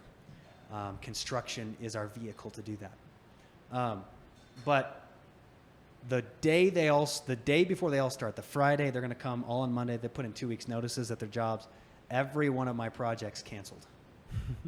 They were all paint exterior projects. I'm like, okay, Lord, I'm supposed to be anxious, but I know that's not the calling on my life. So you tell me what to do. He said, just thank me for the work that's coming. All right, Lord, thank you for whatever work you're going to provide. and he'd provide one job at a time for the next day. And that doesn't happen. It's like a job that we'd sell, next day we'd start. And there were these little jobs. And I said, Lord, this is great. It's unique. And I said, but this isn't working. Would you give me a house flip? I hired a bunch of painters, and now we're doing remodel work. Give me a house flip where I can train these guys and make them better at what they're doing and not on customer's watch, on my own. And Rob gets a prophetic word for someone he doesn't even know. He says, hey, I just feel like God told me that you have, walks up to this person, you have a house that's completely destroyed. You want to move, but you can't because you don't have the money to fix it, but you can't sell it because it's not in selling condition. And they're like, oh my gosh, that's exactly right. And he's like, yeah, well, we want to do your house flip. So he keeps increasing the company and doing all these little things. Well, I get to this point where he asks me, what's that 5-year goal? And I said, oh, I'll make it up, but just know that my plan's to hit the nations. And he's like, that's fine, but give me a 5-year goal. And I said, well, we'll be doing custom homes. And I gave this whole thing. That week, a guy approaches me who had seen me speak at church. And he said, hey, I want you to build 5 homes for me. And I'll get to the end of the story here in a second. But you're good. to cycle back, when I first moved to Fort Collins, I didn't know where I was at. I'm driving north on Taft Hill, thinking I'm going east on Prospect to I-25. For 20 minutes, I think I'm going east on Prospect. Mm-hmm. Like, this is sure taking a while. And then I look at my GPS, oh my gosh, I'm just fried from 80-hour weeks and all this stuff. And immediately I hear, as clear as day, the Lord say, all this land is yours. And it was really uncomfortable. I was like, it's uncomfortable because it's really important to me to not follow just any voice. And that's a whole walk of its own, like how to know his voice as separate from mine, as separate from the enemy, as separate from my own insecurities, whatever. But he said it like 3 times. I was like, okay. Well, fast forward a few months later, this guy's like, hey, I want you to drive out to my property. We go out. It's exactly where I heard the Lord say that. And he's like, I want you to build your own house here. And would you build these other homes for these other people? He had a project. He wanted to give people opportunity to build homes in a land that normally wouldn't be able to afford it. I said, God, this seems way too coincidental for it to not be you. And he said, however, you're not a God of loopholes. Like, my team's not quite equipped to do this. So, but you are a God of wormholes. And I'm laughing as I pray this. Say, if this is you, would you provide for me a man with white hair? I love people with wisdom, who's got years of experience in custom homes, for some odd reason would want to come work underneath me and my kind of joke of a company. And I say joke in the world's eyes, like I was proud of what we were doing, but I mean, it was nothing to look at. Mm-hmm. And would want to pull licenses in my name and get paid nothing. Like that person doesn't exist. You know, this person's probably worth $200,000. Literally, next couple days, this guy reaches out to me, says, hey, I'd like to talk to you about working at Mighty Hand, and slides his resume across the desk. He's 60 years old. He's got 9 years custom home superintendent experience, 18 years his own remodel company, master in entrepreneurship, and finished out his career as the dean of construction at Wheaton College. He said, I've only got 3 years left in the tank. I want to invest it in young man. You don't have to pay me. So everything I ask for, everything God tells me to do, I'm like, well, Lord, then you're going to have to this. And he would just supply it out of thin air. Ridiculous things, even the little things like, hey, Lord, we don't have any upcoming clients. And me and my business partner look at each other and go, all right, well, out of the 100 clients you haven't heard back from in the last 3 months, pick 2 that you would really love to work for. Well, these 2. We just prayed for them by name. He was like, all right. He opens his phone for the first person we pray for to call them, and they're calling him. And he's like, hey, and they're like, hey, I'd like to move forward with you. Second person, we pray for him, whips out his phone to call him. They're calling him out of hundreds of clients. So I'd say these little stories all along the way of God made a business that I would never have desired for his own purposes that I'm discovering. But that's to explain the obedience journey is an obedience not to simply a set of rules, but to the living God who walks with me and speaks to me and tells me things that you could never know by yourself. Yeah. And He made this company out of nothing. It's wild. 30 employees, the people that work together. But to go back to that thing you said earlier, you had said, hey, it could be stripped down. You could start over. No, it doesn't matter what's taken from me or what's given to me. My goal is to know him and to be known by him and to make him known. There is no purpose or meaning for any human being outside of that. Yeah. Now, it's a bold statement, but it's true. To know him, and in truth, not just to have a projected version of knowing, to know the living God, to know his Son, Jesus Christ. Yeah. This is eternal life that doesn't start one day when we die. It starts today. You know? Whether that's on the first floor or the 70th floor, right? Yeah. No matter what. Whether you're at a begun the journey $1 million company or at a $0 company is what I mean. That doesn't matter. It's exactly whether you're making that attempt. It does. Right. My Father loves me. I could lose the company. I could lose the company even by my own mistakes. That terrifies me more than losing the company because of a recession or what. You know, what terrifies me is, what if I fail? But because I'm grounded in that relationship, and the whole thing was for him, it wasn't for me. I'm free. The whole thing was for him. And he's greater and bigger. Yeah. You know, and even going back to the original conversation, I know there's so much here of shadows. You know, we're all born into this world, into sin nature. You know, and not to get off track on this, so don't take the rabbit trail on this. But as a point of reference, you know, people say, "Can you be born gay?" Of course. We're born into, like, we all have things that are broken. Can you be born angry, born adulterous? Actually, even scientifically, that you can see that some people carry in their genes. You're more likely toward drunkenness or toward anger. And I don't argue against that. That's the nature. We're all given shadow. And Jesus says, he who practices sin is a slave to sin. But whom the Son sets free is free indeed. And he was saying this to his people, to those that claim to believe in him. He said, if you keep my word, you're truly my disciples, and you will know the truth, and the truth will set you free. And that was offensive to them. They said, set you free? We're not slaves to anyone. What are you talking about? We're children of Abraham. We're Jews. He said, I tell you the truth, anyone who sins is a slave to sin.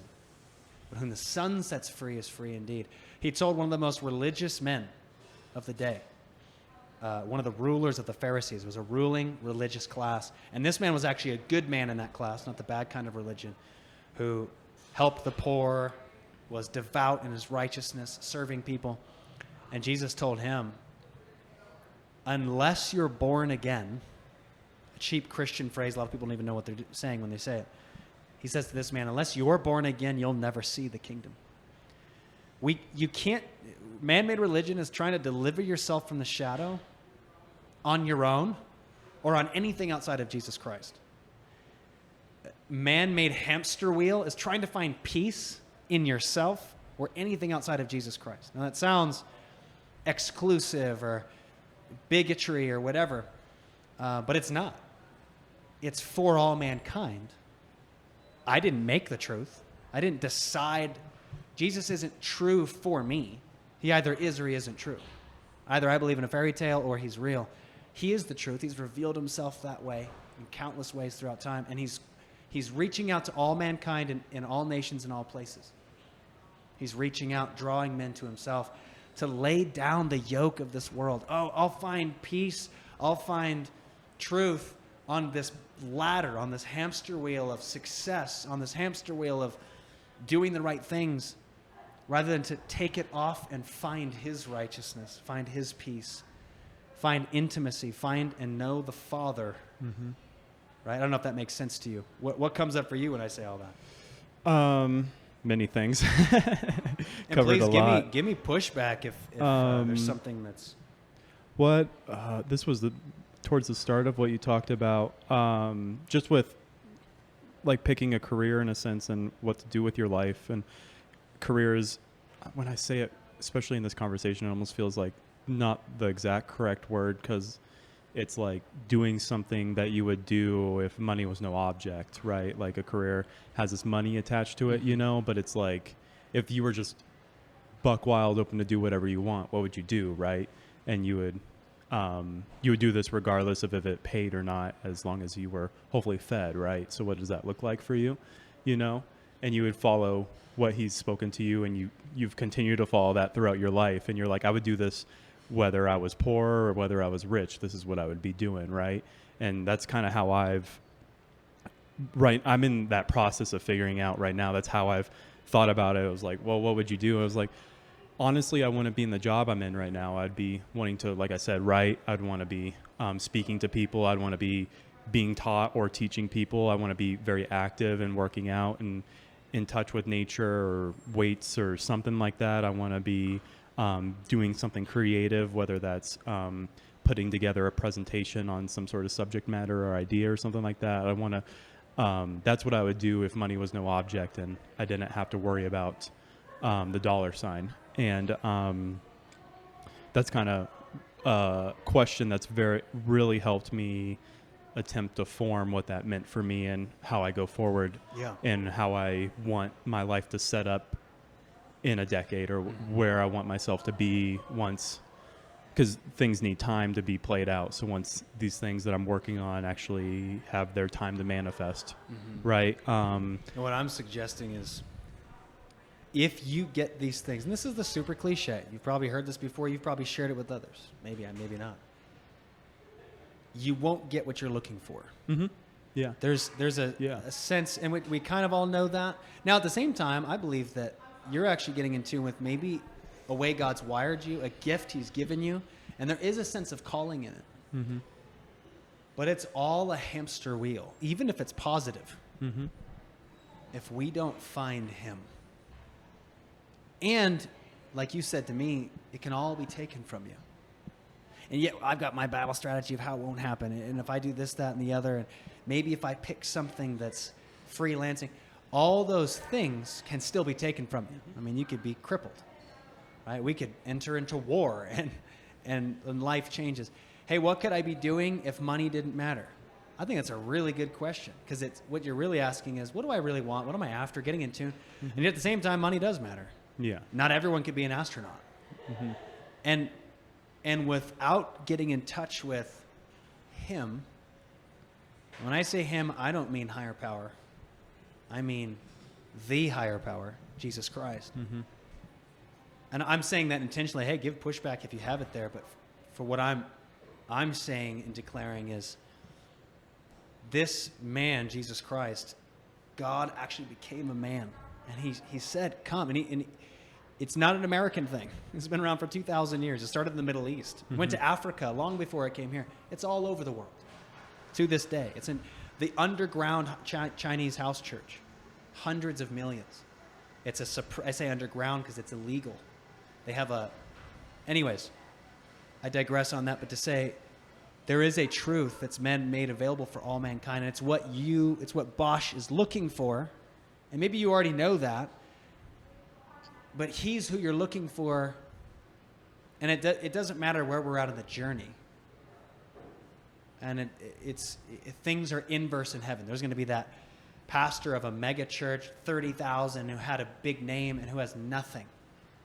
It was empty. It didn't matter to God. It looked great to churchianity. So I don't mean that in a sense that maybe a lot of people would hear it. Oh, did you do a ministry? No. Did you know him? Did he know you? And did you do what he said? Did you do his will? And it's not, did you do what he said, like list of rules? Did you wear the right stuff? Did you have the right haircut length? No. The deeper commandment is to give yourself away, to do what he did, to get on a cross for others. First, to believe him. To believe on him is to take a drink from him. To believe on Jesus Christ is to drink from him. But then to do what he says in the greatest measure of that which every law in the entire Bible is summed up in love, and not love like the world defines. If I love you, I'm not going to steal from you. If I love you, I'm not going to, and that's an easy one, not steal. I'm not going to manipulate you with my emotions. I'm not going to play the victim card to get you to do what I want. Love just literally wipes out every other law in the entire commandments. You're not going to murder someone you love. I'm not going to look at pornography if I have love, because I'm not going to treat someone else as an object and perpetuate sex trafficking. But love for God. If I love God with all my heart, soul, mind, and strength and get to know the Father and the Son, I'm not going to worship idols. I'm not going to walk in a road of deception. It doesn't mean not stumble. We have to have the grace of God and his wisdom and have humility. And that's that weird battle between, hey, I've been made born again. I'm a new creation.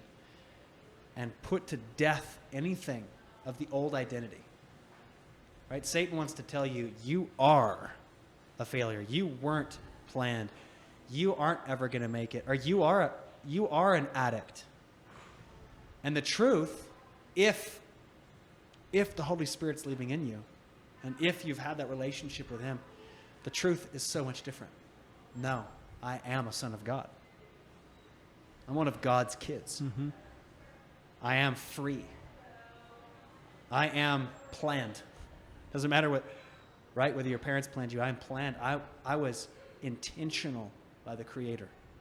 Somehow, above it all. Mm-hmm. I have purpose and destiny. Identity in him is how we defeat the shadow. Mm-hmm. By the Spirit. There is the Holy Spirit, and there's many other spirits. You know, it says that the devil disguises himself as an angel of light. It sounds good. It sounds appealing. And again, this isn't to cut anyone else down, but that statement from this teacher who said that the right tree dug its roots down to hell to reach the heavens. I'd say that's Satan as an angel of light. It sounds enlightening, but it's either true or it's not. And the real honest question with it is, okay, but is it true? Is it true or is it not? And the truth is, the tree that flourishes, this is Psalms 1, is the tree whose roots go down into the water of meditating and delighting in God's word. That person becomes a tree whose leaf doesn't wither in the time of trial. And I can say, well, that's been tested and true. That's been tested and true. I've seen it time and time again. That those who are rooted not just in a version, oh, I'm a Christian, or I'm religious, or I'm whatever, but they've actually found those streams. They're untouchable. They can't be offended.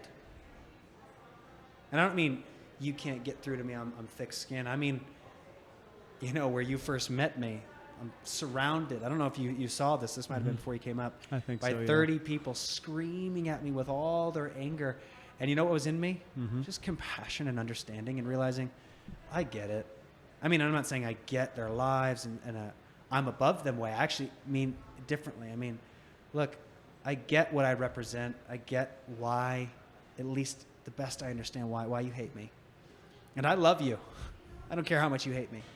And the peace of God resting inside of me. That's the water I'm talking about. That it doesn't come by personality. I'm not more special than someone else. And that's why I was able to do that. I didn't reach enlightenment or read a special book.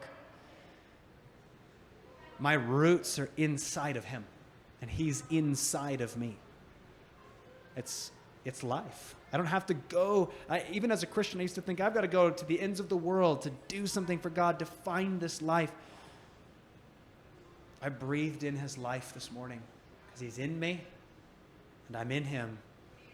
And he literally, it blows my mind. When you know how holy God is and how hell and wrath is actually good, it's actually something that makes God good.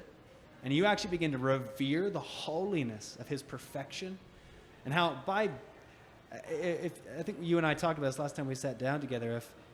If you saw a judge who let a man off the hook for being a serial killer and destroying your whole family. You'd be very upset.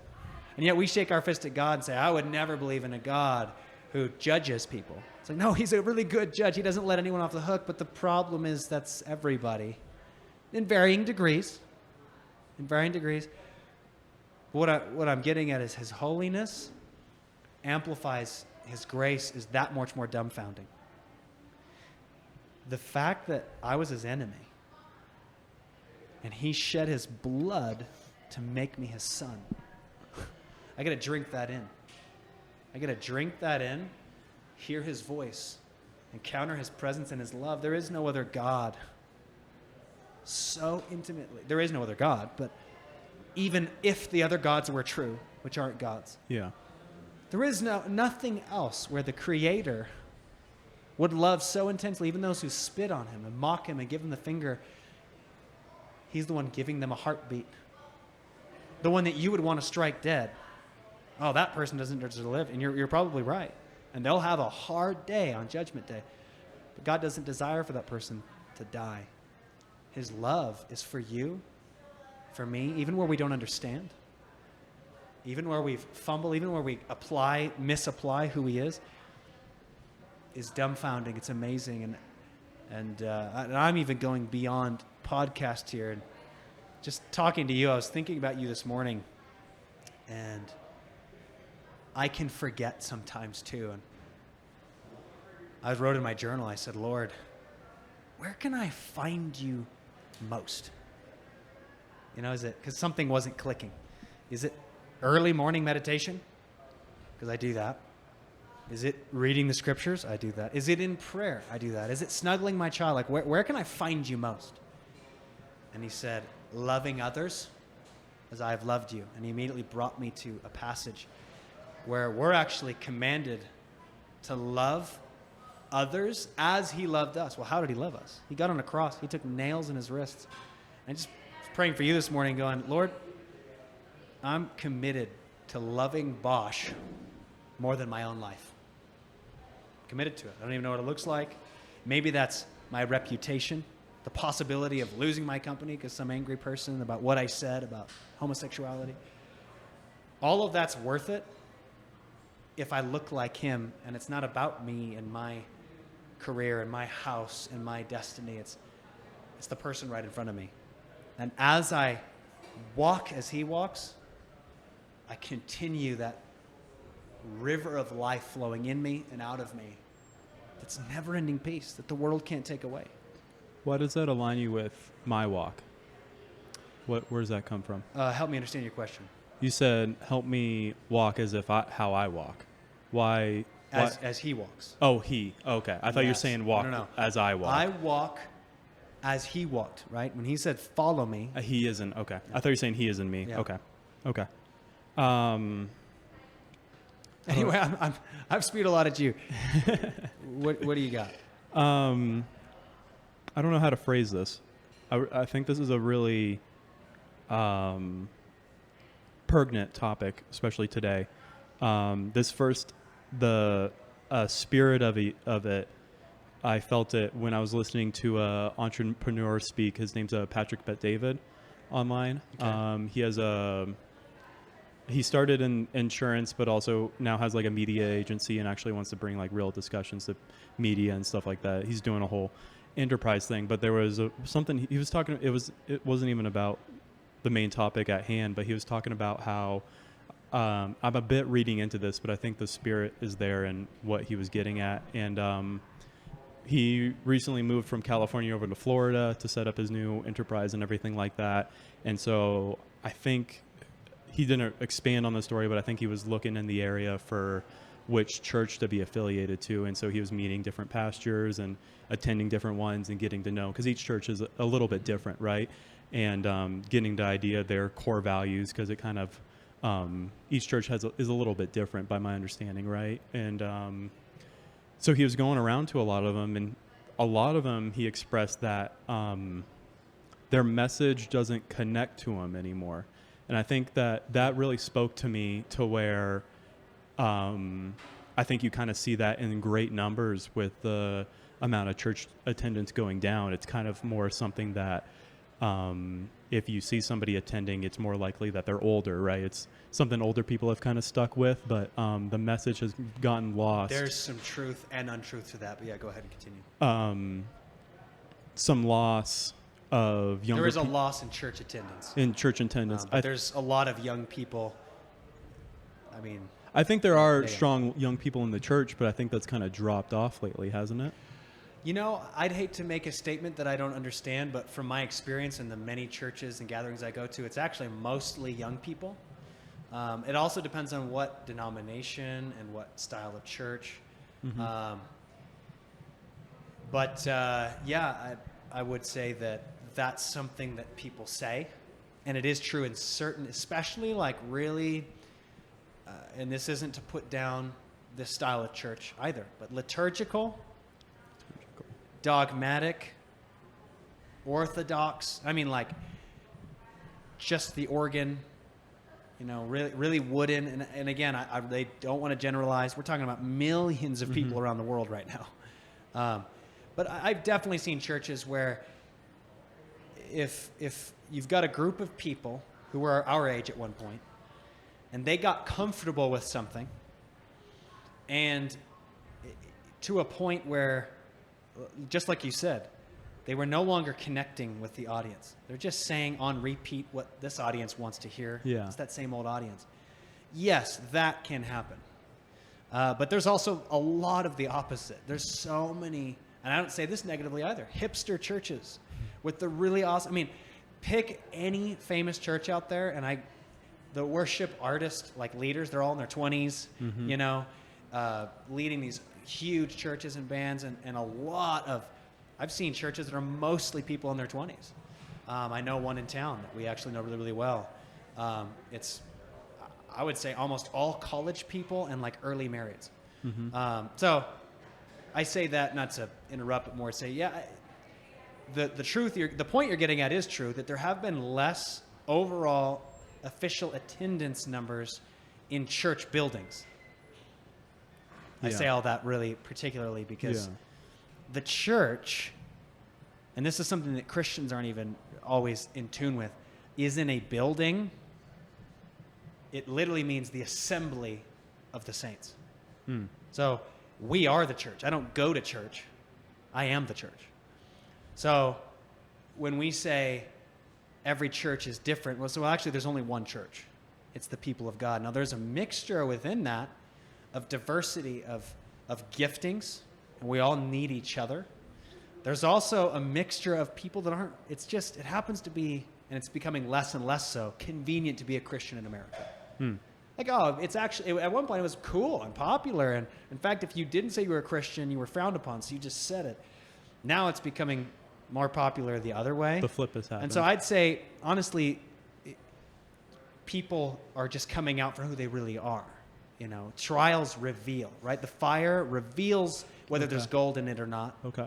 Yeah. And I would say, and this isn't to condemn anyone, you know, but yeah, a lot of people have left the church even for good reasons. Hypocrisy, like their pastor was sleeping around with the youth girls or whatever. There's good reasons to, or not good. There's understandable reasons a lot of people have left the church, but I'd say its popularity culturally, it's being cool in America, is wearing off. Yeah. And so the true church, the people of God, are being tested in that. And yeah, so it is smaller, but God's people don't just fade away. I am making a generalization here, and I hate to do it. Be careful with my words, but a lot of the fakers just didn't make it. I understand what you're saying with that. So, which is honestly an answered prayer. It's I don't want suffering, but my Lord came and walked to a cross and said, "Follow me." And a Christianity without suffering isn't Christianity. A Christianity without death isn't Christianity. It's like people in the church aren't even reading this. The death to the shadow, the death to this world, the being hated and unpopular is what Christianity's been for, and I say thousands, not just 2,000. Yeah. There's been one truth from the beginning of time, and it's never been popular even when it was popular. Okay. But anyway. So to we sum digress. up, you think it's more the how do I phrase it? The dropping off is of people that were just saying they had faith to fit in. It wasn't. Yeah, that's what Is I was that- getting at, but I want to make sure, and it's right, we can go any topic we want to. This is a really deep topic, and generalizations aren't always fair. Yeah. That's not the truth for every single person. I mean, we could talk about where the church is at, specifically in America. I say that because I think the church is far healthier around the world, especially where it's illegal. That's where it's always been most popular. You don't hear about it in headlines. You hear about genocide of some people and minority, and literally every year, hundreds of thousands of Christians are killed for the very fact that they're Christians all over the world. Not so much in the West. Could you give some locations to that? Yeah, North Korea, right? Places you wouldn't be surprised. Yeah. Iran, South Africa, not South Africa, Nigeria, China. So, I mean, we can go down the list. Yeah, yeah. Ultimately, true Christianity is rejected by the world. One of my one Christian in this world that's greatly inspired me is Brother Yun. I wrote the book Heavenly Man. He's from China. Poor Man from China. It's an unbelievable book. And when I say unbelievable, I mean you have to believe that God's real to believe that what he's saying is true. Just crazy miracles, but also torture.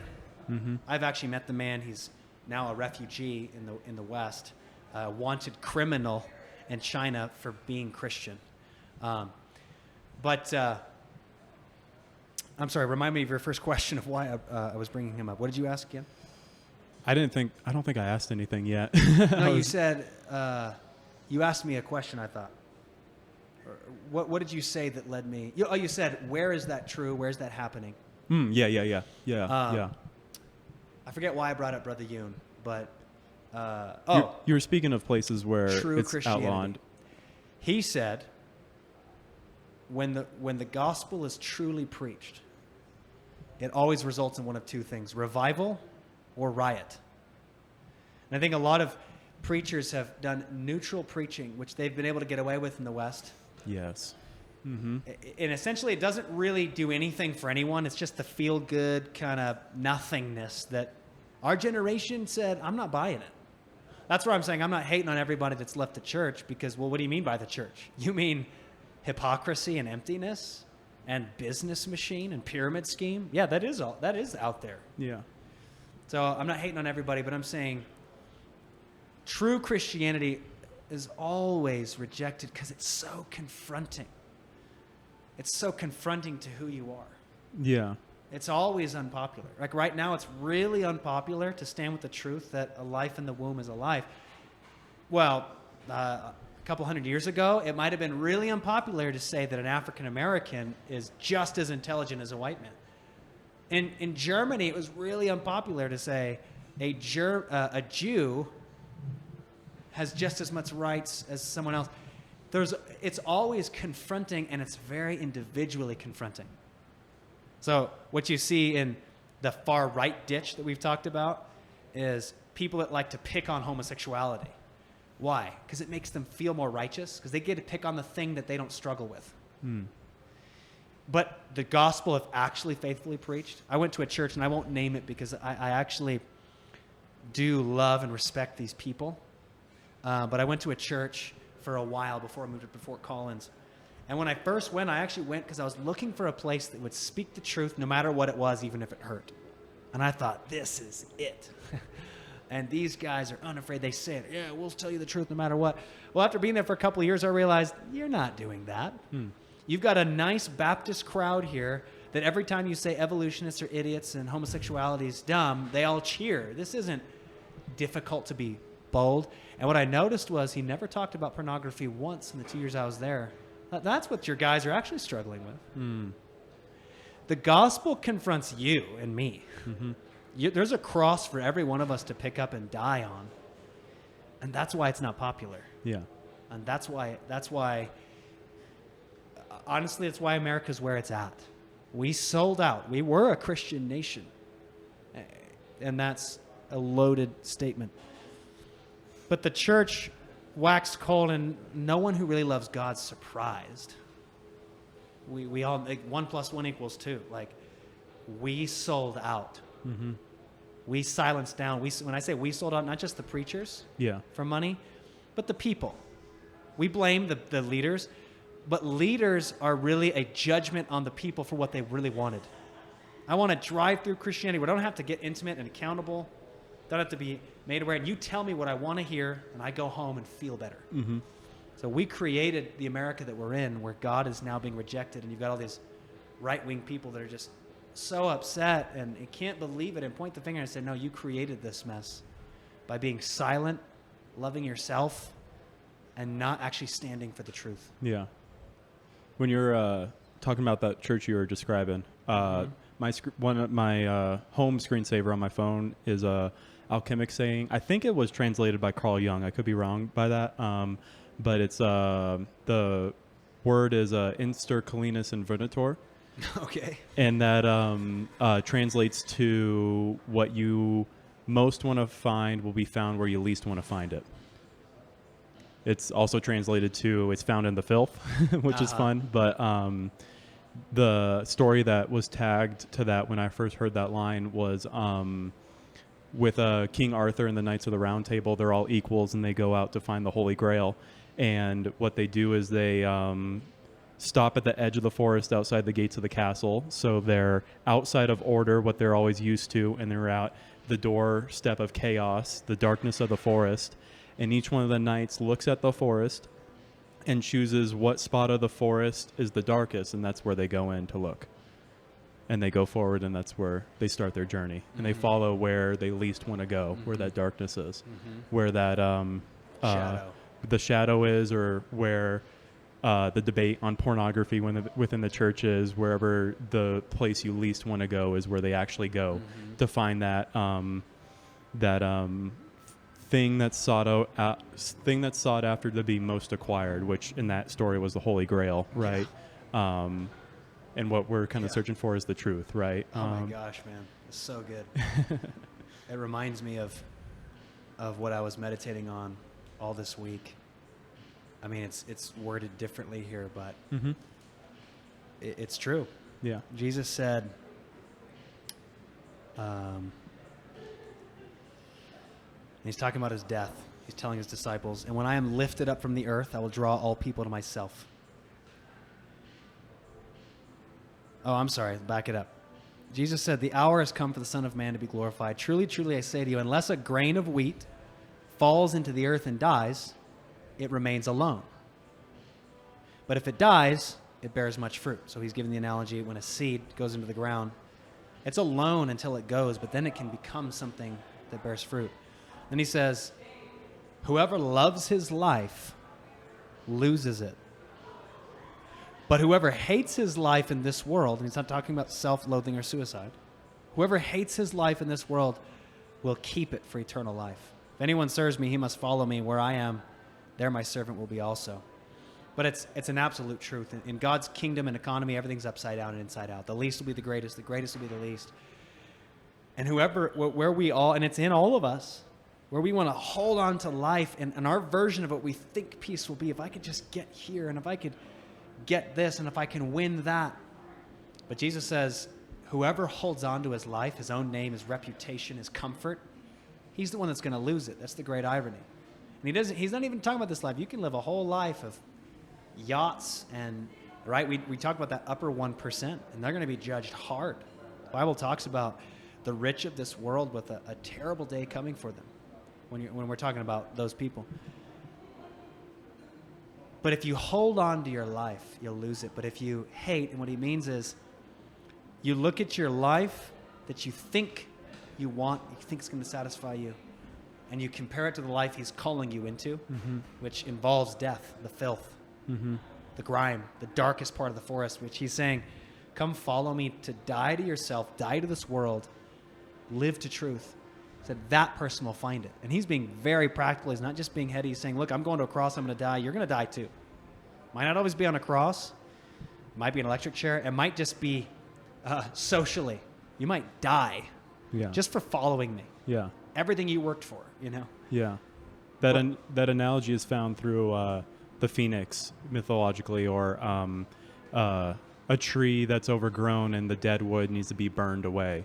There's a bit of self-death within that to be able to find new growth through that, right? That's Absolutely. the analogy It's that written I've all over heard creation. through that. Yeah. It's written all over creation, right? Unless the caterpillar goes into his cocoon, and literally its DNA, it's programmed to disintegrate and turn into liquid before it can then become a butterfly and emerge. It's written all over creation, but we all avoid it, even those who preach it. Not always, but there's something inside of us that, I mean, who wants pain? Who wants to die? Who wants to be rejected? You know, when it actually finally comes, it's hard to recognize. I've been asking, God, give me grace to recognize the cross in front of me, because we can talk a big game about picking up our cross, and then it's right in front of us, and we say, oh, God would never want that for me. But that's exactly where life is found. Resurrection comes after the cross. Mm-hmm. The resurrection of our own hearts and lives. Yep, exactly. Yep, after that dead word, the butterfly is emerging. burned away, from the cocoon.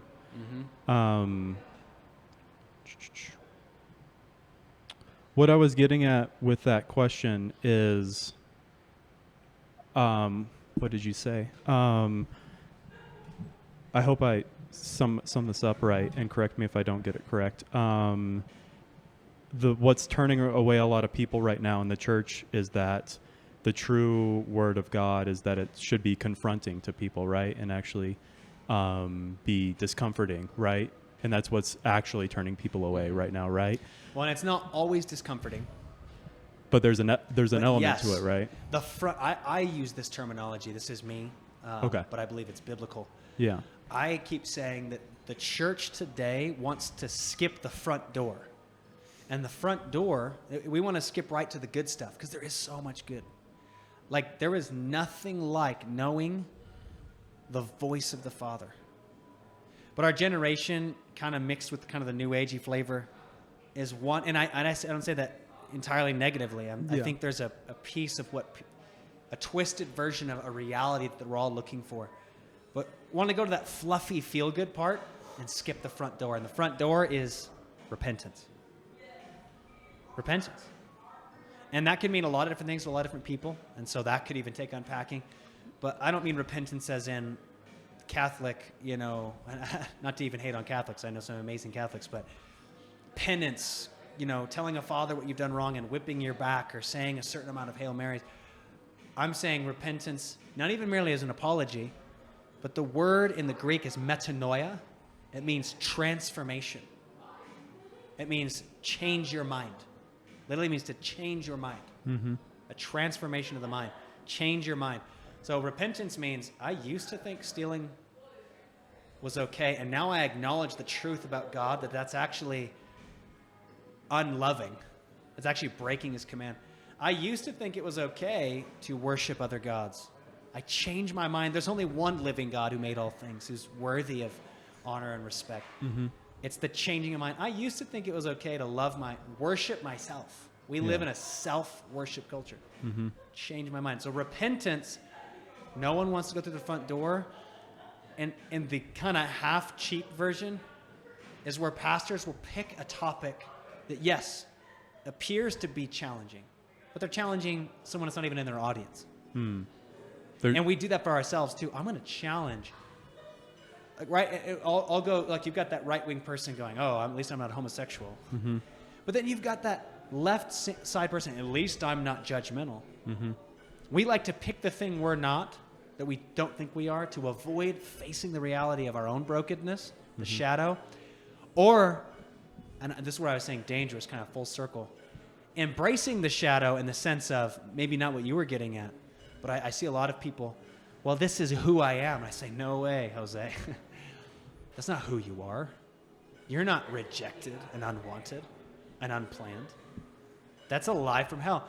Satan has no power over anyone who believes in God except to lie and hope they believe it. When we believe his lies, we give him power over us in those places. And so, yes, in the church, I see it everywhere. Even in well-intentioned places where they're trying. no one wants to talk about the thing that's going to cost them their favorite tither. Now, they might not say it that way, and it's not on purpose.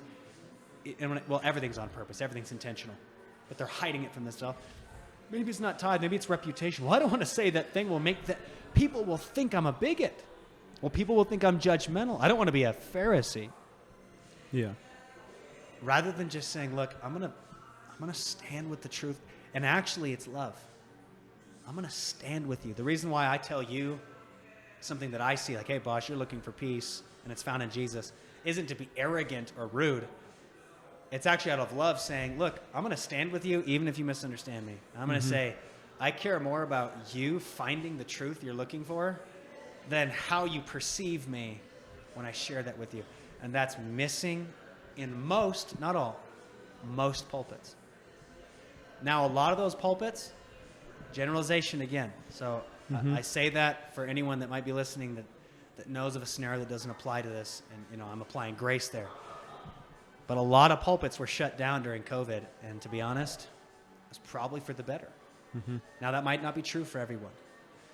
But people that didn't want to stand up to the reality and truth and say, look, people need God, and we're going to stay open.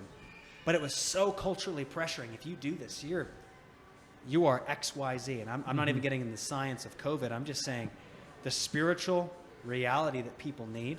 Hey, we're going to close our doors and even forever because that's better. I don't want to confront this culture. And this is what I see a lot of actually now, a lot of people fighting for the young crowd. Oh, we'll fight for the young crowd, and here's how we'll do it. We'll say cuss words from stage, and we'll make ourselves relatable by going to the bar and having a cigar and being the pastor and being crazy about the Broncos. And I'm not saying being crazy about the Broncos is wrong, but they're trying to be relevant rather than just standing with the truth that never changed. There's diversity in gifting. There's diversity and even in God himself. There's diversity in his characteristics. He is wrathful, which is good, and he's merciful, which is really good. There's a lot of characteristics, so we can get caught up. What I'm talking about is in the church, I believe we've grown weak and soft, trying to serve ourself. Whoever loves his life will lose it. Oh, and they spiritualize, I don't want to lose my church and my platform. People say platform all the time. Well, and even just people say relational evangelism. I don't want to lose my platform in so-and-so's life by sharing the gospel with them. I was like, platform for what? Well, to share the gospel with them. So what you're saying is you want to prolong the relationship and never tell them what you really think so that you don't lose the relationship with them, so that it doesn't make any sense. You're just preserving yourself. You love yourself and your comfort in this relationship and their respect of you more than the reality that they're still walking in darkness, not just in this life, but the life to come. And that takes a level of boldness. And I'm not lifting myself up. By the grace of God, I've had to repent of being a coward. Yeah, it talks about the sexually immoral. Yes, it talks about witchcraft, but it says cowards will burn in the lake of fire. It's an intensity. Yeah. And God calls all of us to put to death the shadow. It might not be homosexuality for you. It might be cowardice. It might not be, whatever it is. But whatever it is for you, God's saying, will you get on the cross with me? Die to yourself so I can raise you to life with me. So that's missing in the church. The message of the cross, ironically. What everyone's wearing, no one wants to really preach the cross. Because it gets real personal. Yeah. Maybe we've gone on multiple good tangents, but circling back, maybe it's just me projecting it on why I think other people are leaving. That's a point I never thought of maybe it being too confrontational of why people are leaving for the churches that are actually preaching it, of people not wanting to take on that responsibility, right? I guess for me, I do my best personally to try to take on as much responsibility as I can and take the burden of sins and everything. I don't personally use that language, but I think we're enacting the same sort of action in the world when we do that. And for me, not many, but I've listened to a few different preachers since high school. I've been interested. I would never consider myself Christian. We've talked about this one of our first meetings, but I've always had an interest, and I'm always open to new things, and would just follow friends and go and listen. But it never really had any pull to me, honestly, even though Never hit home. And that's kind of what I'm getting at, I guess, is I think it's lost some young people just because it's never hit home for them. Yeah. And the only time, well, twice actually, the 2 times I've actually really felt it are when I've heard, like I was saying in our first meeting, Jordan Peterson speak on his what he calls his psychological take on the Bible. That's the one time I've heard. He doesn't even consider himself a preacher, but that's the one time it's actually resonated with me, inside of me and out. That's the only time, honestly, of the not many, but the handful of preachers I've listened to and the different churches I've been to. And the second time is just being in human services, working up in Harvest Farm, which is a Christian organization, and being in that place, I felt it in the soil itself there, because it's just, I think it's very baked in, and it's a long history within that organization. But how long did you work there, by the way? I had when was that? semester-long internship last year, and then had a position with them for a few weeks, and then I quit. I actually taught there once, and so did my one of my coworkers. Nice, yeah. That was the second time where I just felt it in the soil itself, and then essence of it within different areas of human services, of just seeing people down on their luck within their faith. I haven't in a while, but I like to volunteer sometimes at the Fort Collins Rescue Mission. I like the morning shift, and because I like the morning partly, but just feeling it in the air are the 2 times I've ever felt it. What is it? I know what you're talking about, but I also don't. What are we talking about? What is it? I guess like God or His presence. Yeah, the presence. Yeah. I feel a flavor of it when I'm in nature, but I don't know. I can't put words to it, but I think a different flavor almost is the best way. I just want to affirm what you're saying before we get too far ahead. Yeah. Because you were asking me, hey, am I saying this is the reason people are leaving? So I just want to clarify. I think you're hitting something on the head here. So again, we're talking about millions of people. Yes. So and there's a lot of different To be groups. a little clear, I'm talking about specifically in the U.S. because that's kind of where my head is, but I think there is a broader thing here. And what I was answering isn't why are people leaving. Okay. I was answering why preachers don't want to preach the truth. Okay. So why are people leaving? Well, the truth is what lands home. Yeah. And the real truth that you actually needed and you were actually looking for wasn't being delivered in that place. Yeah. And there's a lot of different ways we can explain that out. Now, sometimes people don't want the truth. Jesus didn't care about the crowds. It's amazing. He had thousands and thousands following him. And there was a time where he said some hard things. And many of these hundreds of people that were following him, it says, and they no longer walked with him. They said, this is a hard saying. Who can listen to it? And then Jesus turns around to the 12 remaining, and he says, do you guys want to go away too? He's not after a crowd. Yeah. In fact, sometimes he would say things to disperse the crowd. So I'm referring to the sheep. Okay. There's a lot of sheep out there, the lost sheep, which Jesus says he leaves the 99 in the open country to find the one. That's how important that lost sheep is. And I think that there's a lot of people that you wouldn't think as a sheep. It might look like all you can see is shadow. But all they really needed was a shepherd to come and say the truth, and they had ears to hear. Jesus would say, he who has ears to hear, let him hear. And he'd just say stuff, and hey, whether you got the ears to hear or not, we'll find out. Yeah. And so, yes, I believe you're right. And I believe I have at times, I don't know, maybe I'm just insecure, but I've had times where I'm sure I've spoken, I've gone right over the head of people. I didn't actually find a way to reach their heart, to be present with them. And that's something that I'm wanting the Lord to shepherd me and to help me to. Now there's a real, I'm going to split hairs here. Okay. Not be relevant. Got a lot of preachers who are saying the same thing, but I want to be relevant and I want to say, and they're not saying this, but this is what they're saying. I want to say what they want to hear. Mm-hmm. But the sheep aren't really looking for that. Not even the lost sheep. They're just looking for the truth. Mm-hmm. And yeah, you got to filter through a lot of places sometimes. But I love what you've shared with me. You're in tune with the voice. Jesus said, "No one can come to me unless the Father who sent me draws him." When the Father comes, and it's a supernatural work, but he's working in the heart of someone to help them hear. Sometimes we can choose to not hear, right? Because we love our life. So there's a real tension and paradox. But I believe, and I don't want to flatter you. I don't know the truth. I don't know your end. The truth of your life and where it's going, where it's been. Mm-hmm. But you sound like someone to me who's looking for the truth. Yeah, yeah. And I believe Jesus said, "Thank you, Father, Lord of heaven and earth. You've hidden yourself in thick darkness from the wise and understanding of the world."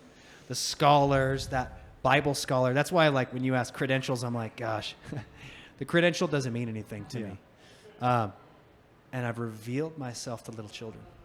And there's something, you're like, man, something seemed real there. It wasn't even Harvest Farms. It's not the mission.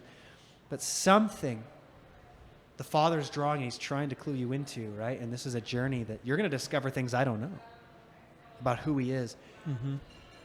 There are things in the diversity, but what I'm pushing into you is diversity within Jesus, though.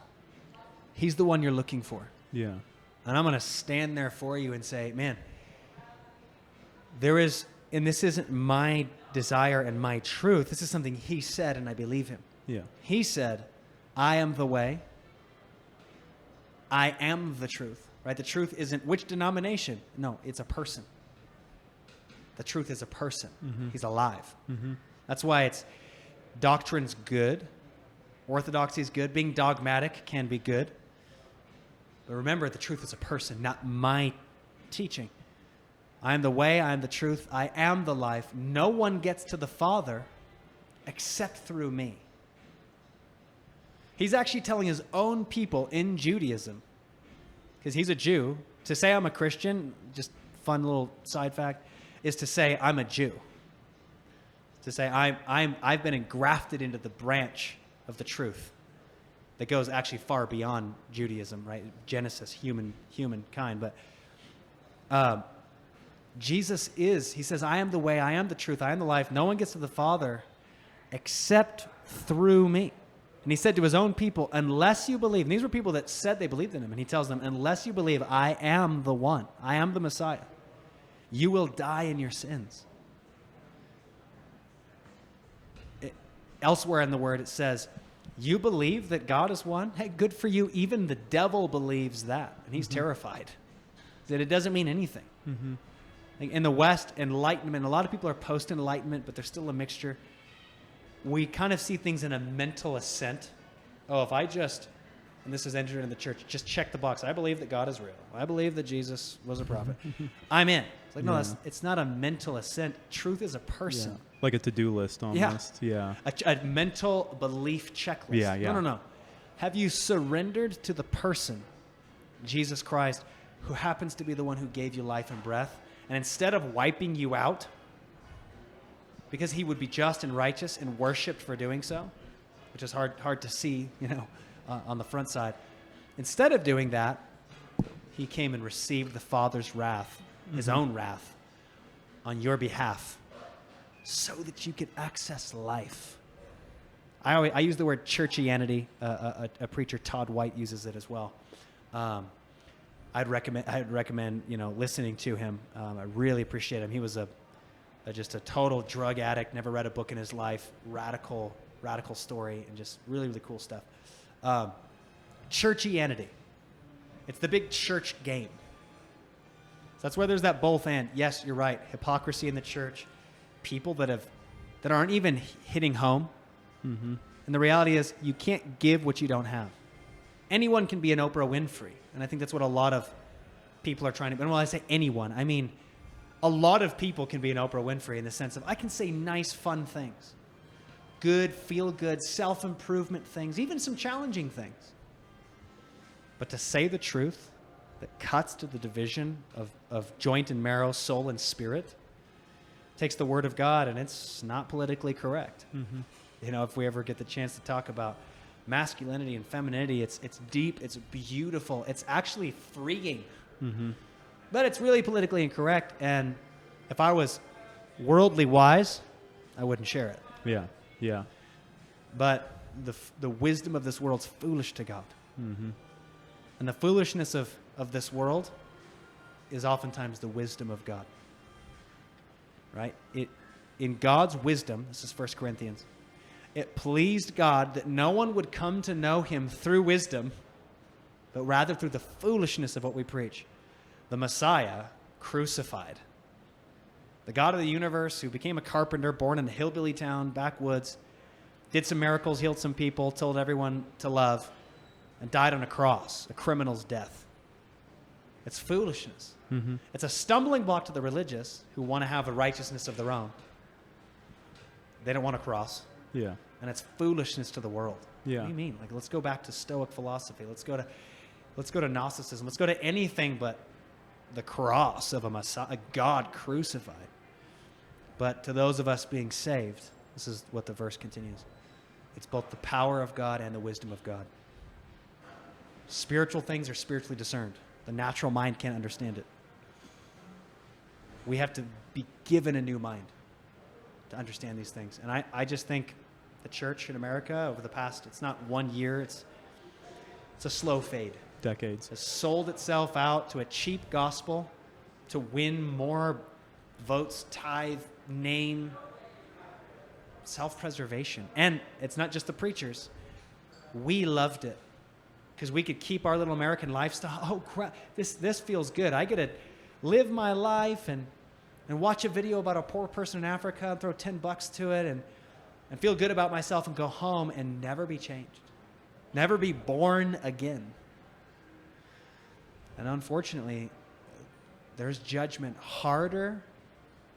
There is a much harder judgment for those who claimed Christ and preached him and led people astray than there will be for the cannibal in a distant tribe. Jesus says so. Mm-hmm. Judgment will be much harder for those that had the truth and actually kept people from it. Yeah, because it's deceitful. It's a much harder truth. Yeah. He said it'd be better for you if a great millstone were tied around your neck and you were thrown to the heart of the sea than that you'd lead one of these little ones astray. You know, the world's outraged at these, pedophile preachers or hypocrites. Oh, trust me. Trust him. The rage of God against them on that day will be much stronger, but his patience is why they still draw breath. Repentance is available to all of us. His mercy is available to all of us. He's patient. Even while we shake the fist, he still sends his rain on our land, waiting patiently that all might come to the knowledge of the truth. Mm-hmm. But he won't make anyone believe anything. Yeah. He's not going to force you to follow him. Yeah. Tying back in with this line of thought we've been going down is, to be honest, like there's tracks we've been on in our previous discussion last time we met, and currently where some things hit with me, and I know where you're coming from exactly from it because we've now had some conversations and things that are unveiled and stuff like that, and then there's some things that I have to decode, if that makes sense, and I almost have to put it in a language that actually is meaningful to me, if that makes sense. Yeah, share a couple of those spots with me. And actually, let me ask you for feedback there. Are you saying decode because I'm speaking a different language that you don't understand, like the Christianese? Just a bit, yeah. Or are you saying, hey, I might be totally missing you, but you're trying to pull pieces out of it? I think a little bit of both, maybe. I Give think me it's an example in our conversation. like, I'd love to. Like the tools some of these were given to me from, just by listening to Peterson, like when he brought up the word sin, at least he describes it. How he describes it was an old archery word to miss the mark. Yeah. Is what it means to sin, right? That's and the Greek, so I think like to get in the dirty details, why some of this maybe washes over people that are listening to it these days, is that they hear the word sin and it's just maybe a bit overused, but also they just don't know the misunderstood, and a bit they don't understand the history or vocabulary behind it, because you hear that, and to me, especially when I was younger and I didn't hear Peterson's words, I would just hear those words and like head scratch of like, what does that actually mean? Like, it doesn't resonate at all. Yeah. And then he was like, oh, it's to miss the mark. And so the decoding, to give an example, is like when you say it is to sin, it's like, oh, it means to miss the mark and not to live up to your true potential. I decode that too, is what I mean by that, to give an example. Yeah. Well, and help me specifically in that conversation, not just the word sin, maybe a thought that I was going on, we're like, hey, my listeners probably don't even know what you're talking about on this train of thought. Yeah. But you understood. What would be an example? Let me think. I can't think of an example. Just like when we're talking about the pursuit of those things that are maybe like hard, or the things that are found in the filth, right? I'd really understand that, and maybe that's a bit of decoding when I listen to, because Peterson partly relies on some Young logic where that was translated by Young. It's found in the filth, it's found in the darkness, right? Where you pursue those parts of your life or the people around you that you don't want to face, but then you face it, and it actually brings you closer to that truth, and you don't run away from it. You embrace it with open arms and bear your cross towards it, right? Yeah. You take on that responsibility. And so that's something like I easily can identify with. Partially it might be just identifying, but also it's just, I guess, having the background and understanding of some of the maybe the history, or the, I don't know, culture, or and the actual code to it. I thought before coming here about all of this, because like, what audience am I going to be talking to? Because there's a lot of different audiences, and even like you said, you like to get a little bit of everybody. And I thought the only way I'm going to be able to have this conversation is if I just have a conversation with Bosch, and I tell you, and I'm making assumptions that you kind of know what I'm talking about with different language. Stop me, and say, hey, what do you mean by that? Or even if it's, for your listeners, like, I think I know what you mean by the word sin, but hey, would you explain that real quick? Because ultimately, it's, I want to hit the mark for you. I'm not even talking about sin. I'm saying, man, I'd love to communicate in a way that actually is impactful or helpful to you. So I think that's why I like taking apart this a little bit. And I mean, it's a thought you're the first person I've like actually had a conversation around this. It's something I heard that thing from Patrick Bet-David months ago, but I've let it kind of marinate on my brain and I try to, what I've been realizing about myself lately is I try to like understand patterns within things. So I try to listen for that when it comes up and different people speaking and stuff like that. And so I think that's like one of the things in the dirty details maybe the church has a bit lost, is like you said, they're kind of, to me, what that like maybe a bit of a decode is they're saying all these fun buzzwords that make people feel good about themselves and fill their church seats, even though they're not actually preaching that truth, right? And so some people that are actually searching for the truth just hear a buzzword and it washes over them, right? And then they leave because they're like, this is very hollow to me, right? I mean, the opposite is another thing you touched on, to acknowledge and even affirm and say, man, I want to, I've studied so much. I don't like to talk about it because it's like, I don't find value in how much I've studied, in a sense of as a card to play. But I've listened to so many thousands of hours of sermons, read so many books, done my different studies. I've read the Bible 40 times. I've found extremely helpful in reaching Christians who aren't really Christians. But what I don't want to do is lose language to reach people that don't even know the language. And so help me. You might even be awkward talking in terms of reaching you, but help me reach you, like help me if there's somewhere you're like, hey, I don't know what you're talking about, or hey, you missed it there, or let me know. And even to pause on the thing of sin, like what would have been Are you referring to the people listening, or are you referring to even you, where you're saying, hey, right now I'm not getting what you're saying? Myself personally. Okay. Because I felt it when we were, last time we spoke. At different parts in the conversation, I was like, my eyes sometimes glaze over, you know, and I felt that when I was sitting in pews sometimes. And that's because of I'm like using too many words, or what would you say? maybe too many words. Sometimes, to be fully honest, I'm curious if whatever topic that's at hand could be more concise. And I understand that some of these things are very complex and they draw on multiple things, you know, but yeah, to be fully honest, and I'm not just with you, I felt this with other people that have preached. I'm like, I wake up from that glaze and I'm like, oh, he's still going in a sense. And I'm like, I wonder if this would have been simplified or, I mean, it's awesome that you have all that to build out on, but also it seems like people are leaving, and partly maybe it's too hard for them, but also maybe they're just not, it's not gripping them. And that might be maybe filling out the picture with different language, but then also, I don't know, this is also something I thought while you're last speaking,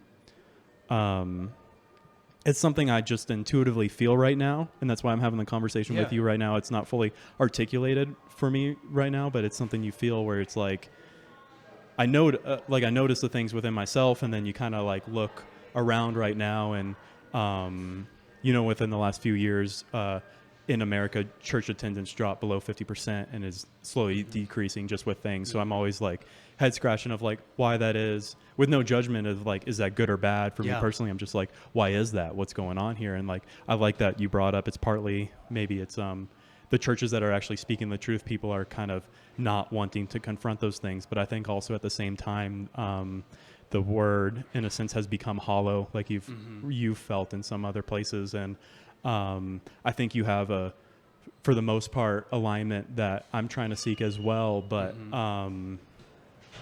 and what in particular, and try to be particular of, where do you feel like I lose you, if you even remember? Where it's like, okay, you're tracking. Was there anything that you're like, wow, that makes sense? Or is it like, for the most part, it's just not? For the most part, I think some sort of intuition with me can understand like the map you're laying out and where you're tracking me through, but I don't understand like the path or the words that's being used, if that makes sense. Okay. It's hard for me to generate an example right now for you, but I said, it's I more understand felt. What you're getting at. Yeah. And if you want to go exploring with me for my sake and your sake. Yeah. In the past, I would have made up in my mind why that was true. And what I am right now is open to, you know, there's usually a mixture. There could be. Or, man, I just didn't find the way, for you in particular, I didn't ask enough questions or know you well enough to hit the mark. So explore with me. This is me asking questions that are statements of fact, but tell me if you feel like this is true. Is there something about the word sin? Because I think this is true in a lot of places. Tell me if you would agree and still think it's misapplied. Where people don't like the word, yes, because of baggage and misunderstanding, but I kind of see two places where, one, there's baggage. I think I already know what you're getting at. If not, ask your question again.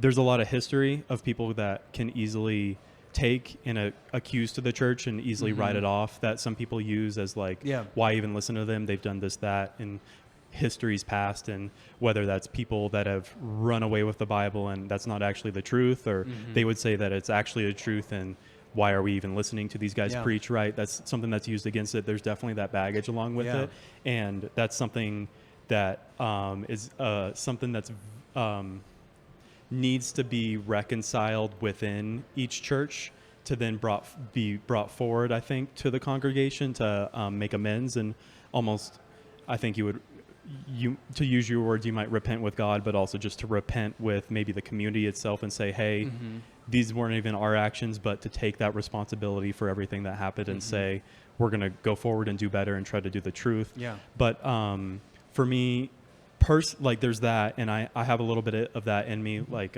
as a personal story. I never grew up in a religious household, and partly I didn't get a lot of stories from my parents, but one from my dad. His biological father was very religious, and he wasn't physically abusive, but he wasn't present there.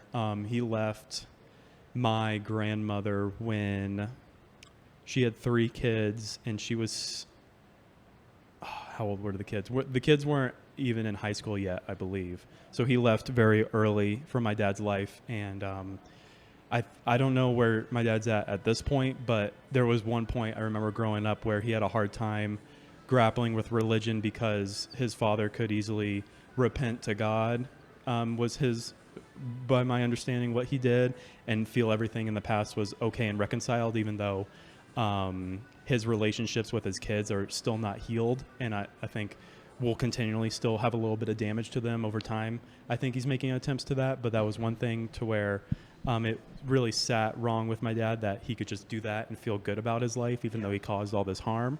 And I think that's some of the baggage that comes along with the church and different things like that. But also there's that, and that kind of sits with me. That was something I held in high school when I was going to youth groups and stuff like that. But that's kind of minimized as time's gone on. I think it's still there. I was going to throw that out and then keep going. Accompanied with, because there's the baggage, accompanied with sin. Come to the microphone, just sin, so people can hear you. And what that means ultimately is confronting. I was just going to get to that. Yeah. That was the second point. I'm trying to figure out an analogy to it. I think this fits. I hope this works. Like when I was hearing sin often, especially before I heard like the background knowledge to it, it's like maybe somebody telling you go swimming. And it's like that word swimming, while it like frames the whole thing, it doesn't actually tell you how to float in water. Yeah. Right? It doesn't give you the tools to actually be able to hold yourself up in that, right? And so then you hear the word sin, and it's like, what the hell does that even mean? Right. What is the truth here? What is the actual point to that word? Yeah. Oh, and then later on I realized, oh, it means to miss the mark. It means not to have your potential. It means to not live up to the ideal. And it's like that builds out the whole word. It builds out what people say when you say that. And that's what I mean a bit by decoding is I hear sin and I'm like, oh yeah, it means to miss the mark. And then I'm actually on track with what you guys are saying, and that helps a lot. And so part of it is also just the tools aren't there to where the word. If we have any, I would love to, any future conversations or anything, stop me, interrupt me, and say, hey, what does that even mean? Yeah. But also, I throw out there, it's interesting that the word sin stuck out to you because I'm trying to go back to our conversation. I don't remember sin really being one of the major topics or even honestly even saying it much. So I'm trying to think, is that one you just use as an example as like a general? Or are you saying specifically in our conversation the word sin? Or is there something else that needs to be decoded still? Like, I don't know what you meant when you said that. I think both in general, because I've heard other people preach, and that's a word that's often used. But you've also used it as well. And so just kind of casually passing by. But for you, it's like, well, and maybe that's why you can't keep up is I'm using words that you have to be like, hey, slow down. What are you talking about? Well, I do my best to intently listen. And so even if it's a track you're on that's not directly at me, I'm trying to track with it. So it's decoding those words and also just like, and we do that with everything. I think one of the issues we have right now is words have different definitions to different people. And so to sometimes have a real conversation, depending on what it's around, you actually have to define what words you're using and if you're on the same page with those words before you even dive into the issue itself. Well, I'm genuinely saying when I say this, I would love to reach people well. Yeah, so I know you do. If you're hearing something, let me know what it is. Even if it's brutally honest, hey, whatever. Plus, that's where it gets fun anyway. I've almost like wanted you to disagree with me a little bit or something, like not for disagreement's sake, but I'm trying to also interpret, where are you at? What are you thinking? But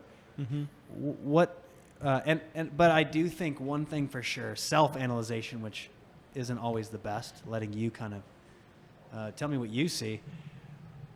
I do see that I get really excited, and I see, just like you said it really well, I see this roadmap, and I see all these items that infiltrate each other. And because each little piece is so important, and I've discovered how powerfully it affects that, like you talk about this one truth, and this little aspect over here, and this little aspect that shape how we understand that.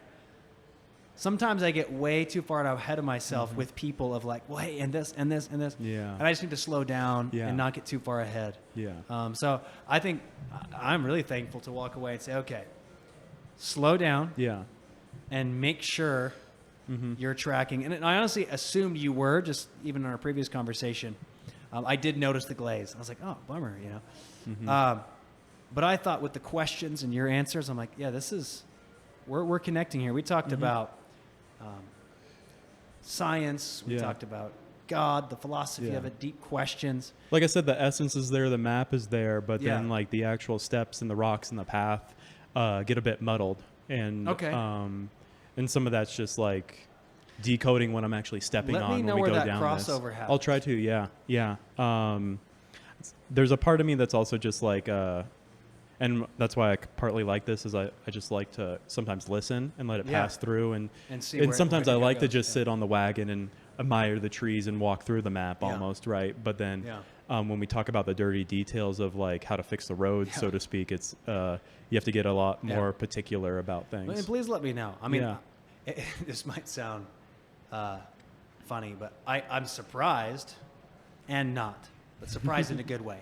Like, okay, I'd rather be surprised. Like, what? That didn't land? That was gold, you know? Yeah. But to be like, no, it didn't land. I'm like, okay, I need to know that, right? I feel this, having such a long now standing gym background, is I've outlined all these things, and now it's kind of drifted into just health and wellness in general, where sometimes friends will ask me things, and I have to realize I'm outlining too many things. I'm filling the dinner platter with too much food to serve them, that it fills their belly with one bite, it's wasteful at that point. And that's what I mean with being more concise. No, you're absolutely and right. I feel that in myself, because you get very excited, and we're in our own things, right? Yeah. We're very passionate about these things. Well, and because, so this is me making another excuse, but just vocalizing it. Yeah. Because things are so volatile nowadays, and I am hyper aware in speaking with you. I feel this need to like make sure that everything's understood with all of its back pieces and understand. And the irony is, in that attempt, I lose some ability. It'd actually be better to just go and be misunderstood and have you raise question. Well, hey, is this what you meant? Like, no, and just take one piece at a time than to just fly. Yeah. What that makes me think of is something I heard about somebody's writing process, which was if you can, write every day, but write up until you just have a little bit left in the tank and then stop. Yeah. And it allows that kind of curiosity to grow, because in a sense you go up to somebody and you give them everything, right? Yeah. And then they're like, well, there's nothing for me to pursue in a sense, right? You know, there's nothing for me to look for. Yeah. Well, thanks for giving that feedback. I actually really appreciate it, and I think it's spot on. But maybe I don't know what time it is. If you need to go or anything, I still have time. Okay. I don't know where you at on time. I'm good right now. Yeah. Okay. I'd love to circle back then and say, okay, how long have we been talking now? It's 5:30 right now. Oh my gosh! Wow. So what is that? 2 hours? 3 hours. 3 hours. Wow. We're a little under. Okay. Well, we can wrap up too. I think we had a whole list of topics we prepared, but I appreciate the conversation. And I'd love to follow up too, but I'd love to just say this. This isn't even really for the podcast. To me, I'm just talking to you. This is fun. Me too. Yeah. I just want to say that I just sense the love of the Father of you, man.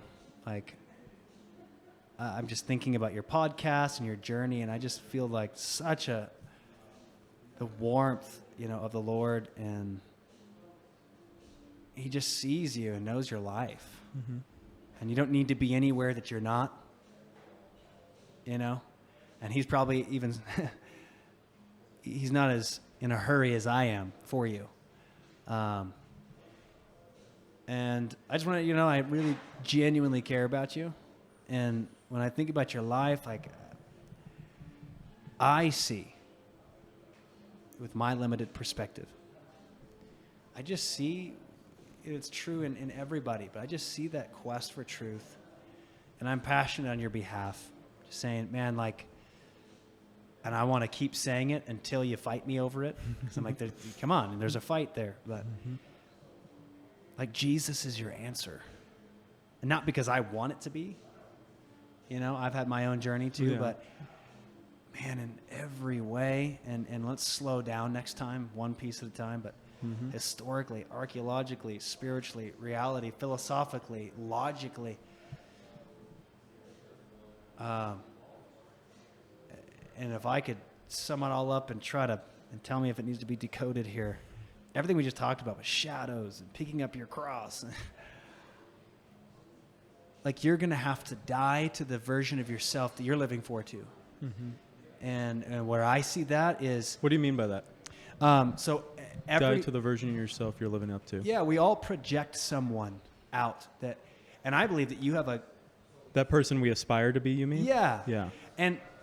And for someone that might be blowing up, right, being a terrorist. I aspire to be, and I don't even say that negatively about them. Obviously, I know that's negative, but they were from childhood. That's what they saw, the greatest expression as the highest power. And ultimately, like, where you're seeing, hey, being the teacher, reaching somebody, having impact and influence through my writing, through my knowledge as being something that sticks out to you, I hear. And I really relate to you on the uncommon. And I've had my own version of that the Lord had to help me be stripped away from, because it sounds good and it's even right in one sense. But to get to that place where, and you've mentioned Eastern religion and other things, and this is, gosh, there's so much baggage, and I'm tempted to like explain away, but just take it from my posture of just love. Then you're going to have to throw off every other religion.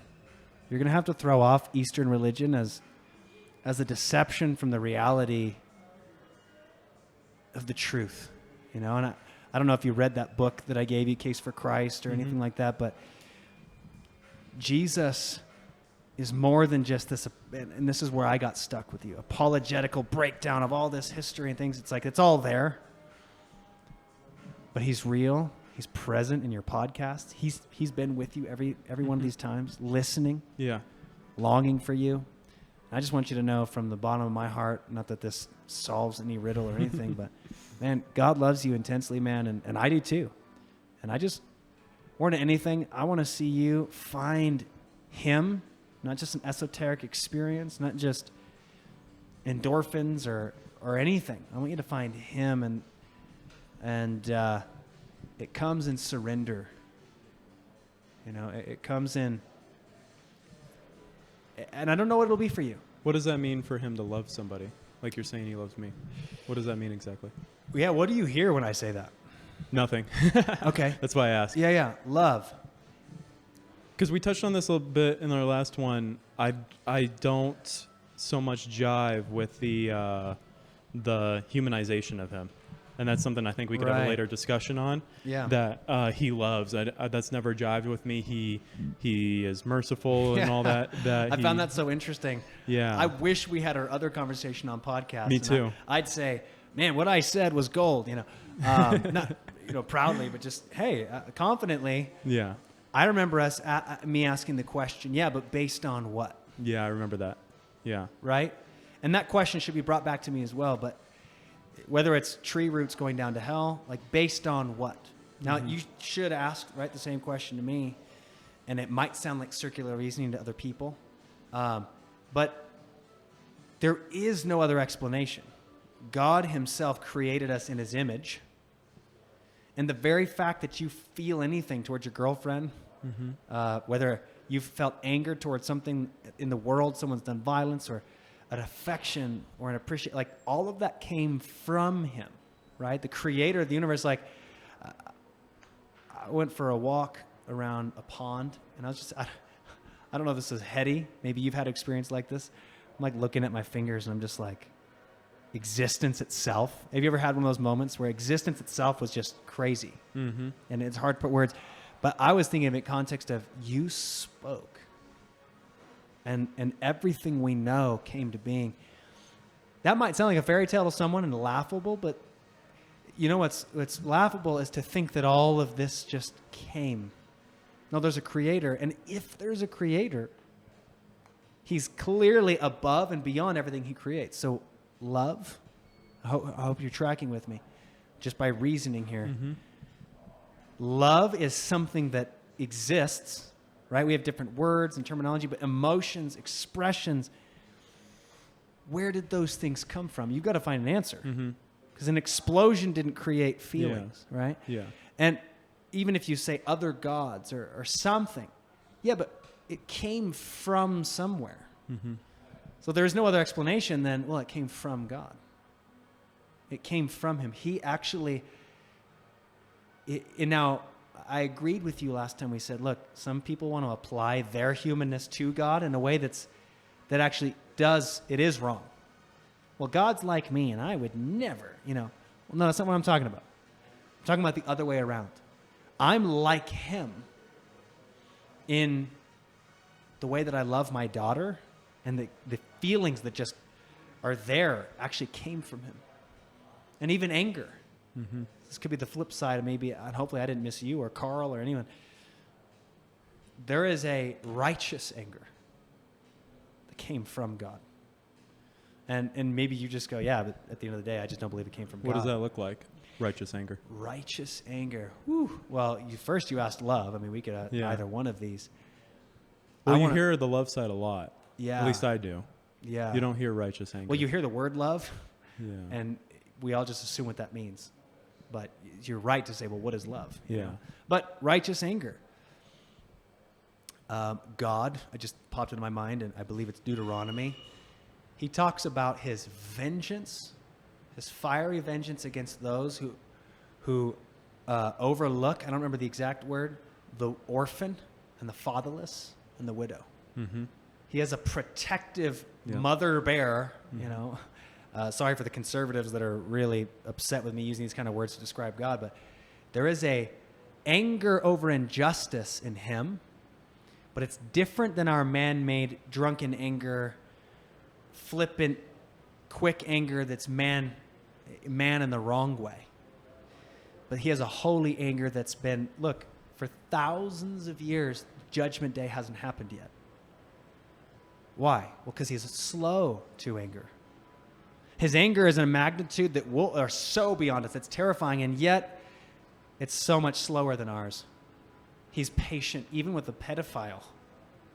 With the person you hate the most in your life, he actually has a patience toward them, not wanting them to meet the day of his anger. Mm-hmm. But his anger is righteous. And what is righteous? Fast money comes slow problems. What does that mean to you? Doing the quick, easy thing, the fast money, Yes. Like in really simplistic terms, they're going to rob the bank comes very slow problems. You might get away with, especially like, you might get away with it once, you might get away with it twice, 3 times, but then slow problems means it comes down later. Yeah. The problems are patient, but they'll come on you, right? Yeah. Right? And that's what I thought of when you said that. Yeah, maybe I should use analogies and simplify my speech. Because you like analogies. I do. Righteous anger. Let's just use 2 different examples. Righteous anger. When you hear that story on the news of the mom who drowned her kids in the bathtub, and you're like, maybe it's something else for you. Like, you hear that story in the news of the African-American person who was so mistreated that XYZ, or whatever it is. There is actually an anger that's righteous, and it is hard to describe because we can think we have righteous. We feel righteous in our anger. Here's an anger that's not righteous. You took my candy. I'm angry. Like, no, you're selfish. I got in a car accident today and I'm ticked at you. You've ruined my day. Like, that's It says in the word also, the anger of man doesn't produce the righteousness of God. So righteousness, forgive me, go look it up, whoever's listening, and we could pull it up on the word. But the word righteousness, justice, they're one and the same. I believe the Greek word is dikousones. I'm probably mispronouncing it.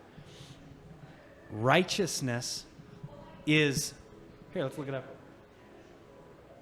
So when we say righteous anger, and you can pick up here while I'm looking for something if you have anything to say.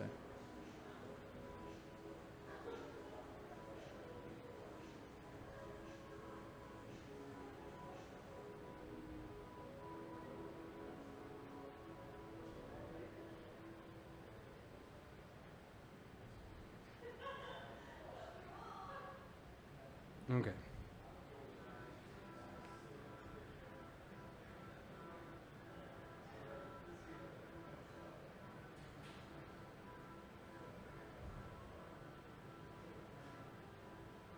Sorry, folks. I'm getting really bad service here. It's okay. I have it too. But we're this committed here. There we go. All right. Okay. Righteousness. Got the loading screen. Almost there. All right. The word is dikaiosune.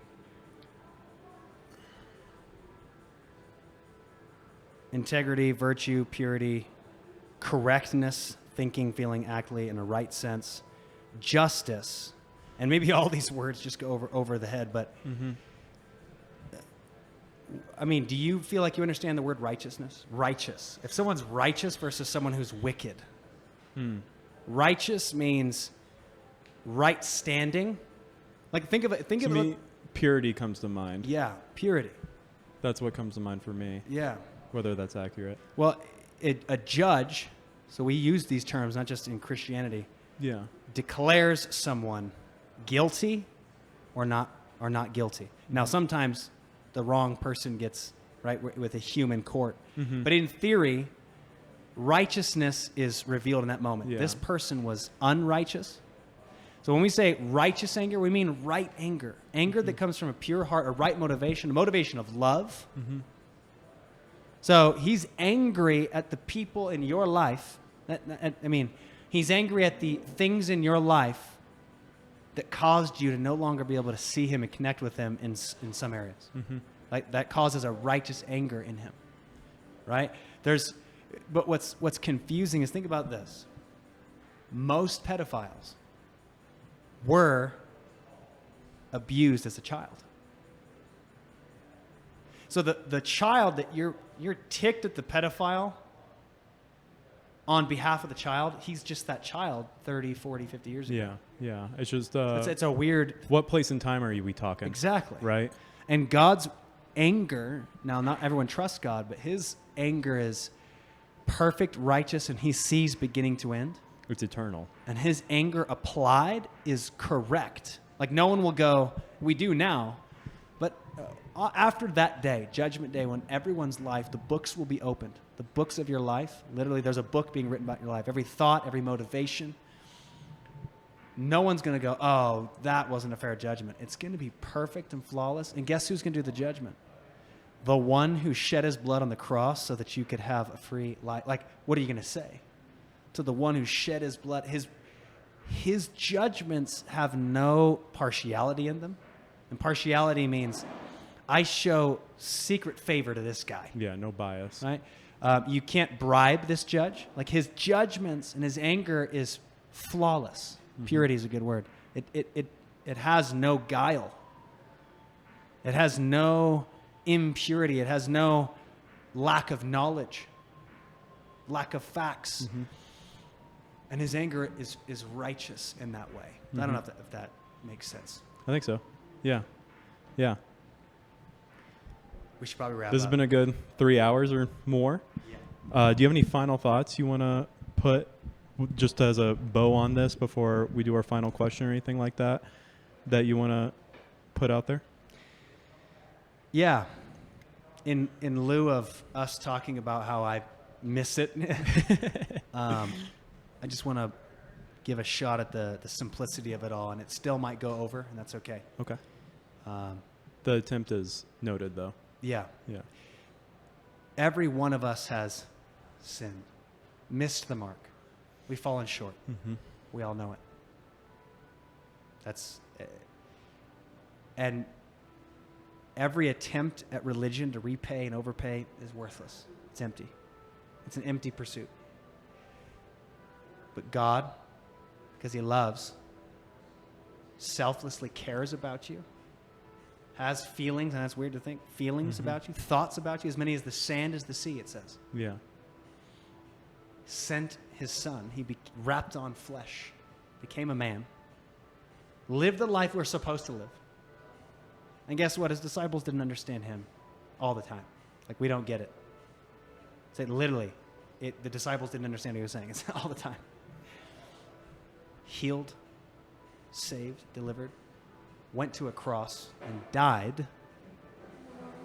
Your death you deserve. Justice has to be paid. We all know that. We all demand it from each other, from God. Mm-hmm. And he took your justice on himself, the justice you deserved. You might not deserve as great of justice as the most evil person you can think of. Mm-hmm. But he paid for all of that. Why? Not so you could go to heaven and have some wooden... So he could restore you to that relationship with him, that experience of God, that drinking deep. And I want that for you. I want that for anyone listening. If you don't understand it, that's okay. I still don't I'll understand it. It's not about understanding. It's a process.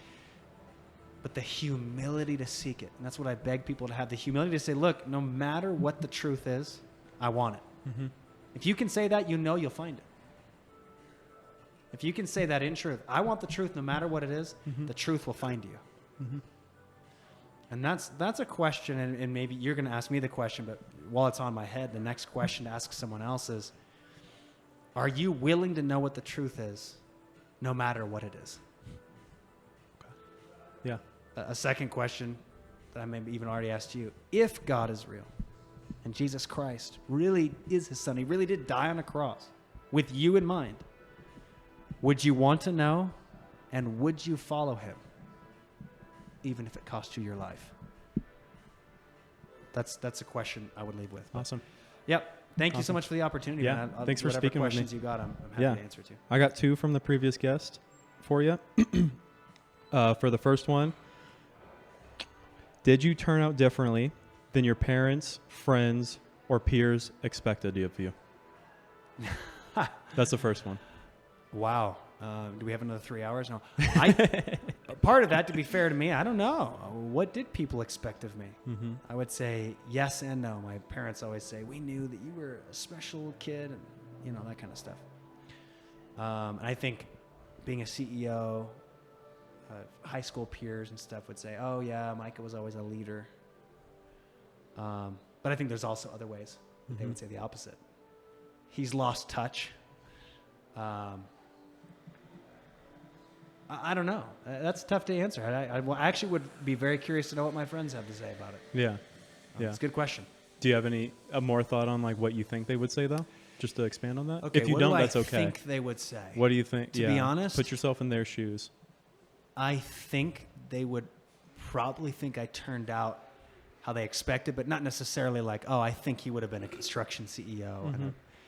But I think that people have always recognized that I'm a leader. Yeah. And I think that for a long time, people recognize that the pursuit of God has mattered to me for a long time. Mm-hmm. And so I don't think there'd be a ton of surprises there, but I hope the life of God in me could be surprising. Mm. And something that ultimately God is the unexpected. Yeah. And I want him in me. So yeah. That's an interesting answer, actually. The second one is there anything you have done to deliberately set yourself apart from people's expectations of you, and why? That's good. These are good questions. We live in a culture, and it's not a negative thing, but it can be. but we have such a value in being different that we all want it. Like, I need blue hair. I want this in my own car. It's a paradigm we live in. We have value in difference. Whereas you grow up in China, you actually have a value in similarity and playing your part. We're a very individualistic culture. So did I ever try? Oh, absolutely. And I actually have to fight that insecurity of, well, I don't want to be what you expected me to be. And there have been times, even to this phase of life, where what people expect to be, and it might even be positive, there's this resistance. Well, I don't want to be boxed into that one definition you have. And it's like, you know what? That's okay. If I'm that guy, whatever that guy is, okay. So I don't know if that answers the question, but yeah, I think there's so many places where you resist being what someone's expectations are for no other reason than wanting to be above and outside of people's expectations. Well, we both share that we want to be uncommon, right? Yes. So what have you deliberately done to make yourself uncommon? Like, you personally acted upon yourself from your own free will, let's say. Yeah. Well, and that question rings differently than what have I done to not meet people's expectations. But yeah, what have I done to achieve? Do you know anything about the Enneagram? Yeah. I don't know if you're a 3. I've heard of it. I don't know. Do your Enneagram and see if we're similar in that way. The 3 is the achiever. And a 4, I'm a 3-wing 4, romantic. So I'm romanticizing with the achiever piece of who I am. They say those people are most likely to become a president, but we can also be some of the most self-loathing when we fail. But yeah, what have I done? I mean, what's tricky about it is I've applied my Christian radical heart within that realm. So it's easy for me to see them all as good. Like I mentioned one to you, like, hey, I'm going to go to the cannibal tribes and die at the hands of cannibals. Now I still will and be happy to do it, but I won't do it for the sake of being uncommon and the sake of being an achiever. That's that.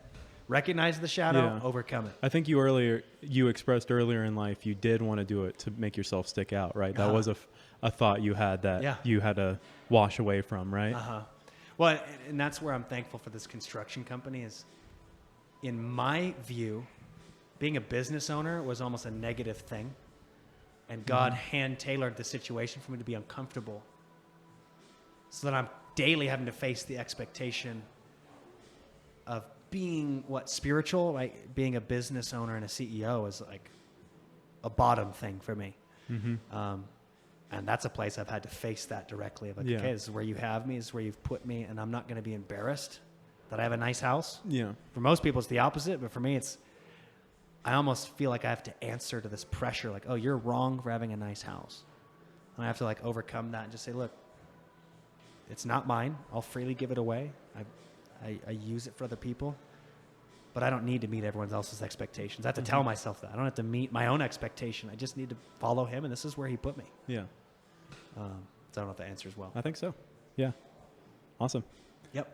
Is there anything you want to promote, like the church you run or your company or anything like that real quick? Or I know you're not on social media, so usually people promote maybe a handle or something like that, or any organizations or efforts, or just to give you space for that. Sure, if you want. Yeah, typically I shy away from it. I don't like to be salesy. I want to be genuine. That didn't even cross my mind. I'm here for you, for the experience. But sure, if anyone would want to come to Spirit and Truth, we don't have it all figured out. But me and my friend Rob are pastoring this church, and we're really stoked about the fact that we don't take salary from the church. The whole thing is for the people. We give back to those in our church. If the car breaks down, whatever, like we use the tithe for the community. And it also keeps us free from the politics of church. We're just after what's true. And it's also been a roller coaster for people because we're just trying to follow the Spirit, and it's been a ride. But I'd say, hey, Spirit and Truth, come visit us. We're seeking his presence and his face. And that's the church you pastor, right? We're meeting, I don't have the address memorized, but look us up. It's the Stone Church, the Old Stone Church in Old Town, where actually our first Sunday is this coming Sunday in that building. We've been meeting in the park and just doing a grill out every week afterwards. So this is very new and recent. Yeah, the church we started a year and a half ago, but this is our first time being in a building. We're not anti-building, but with the businessiness of church, we're excited to be. It's actually owned by a group that's hundreds of churches. It's a house of prayer. Yeah. And we're just there on Sunday mornings. So Nice. But anyways, yeah, if someone wants to come to Spirit and Truth, but I'd say ultimately the big promotion is get to know the Father. Get to know how much He loves you. Yeah. And find peace. Awesome. Well, it's been a pleasure talking with you, Micah. Absolutely, man. Yeah. You too. Good having you on. We'll have you on again probably. Okay. I've really enjoyed this. Yeah. Yeah, sounds but, good. But thanks for listening, everybody. We're going to end it here.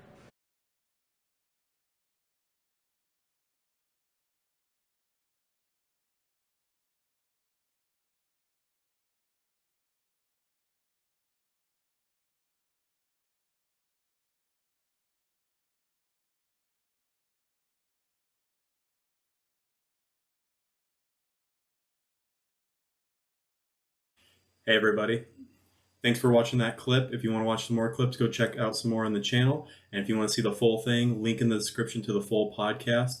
I'll see you in the next one. Thank you.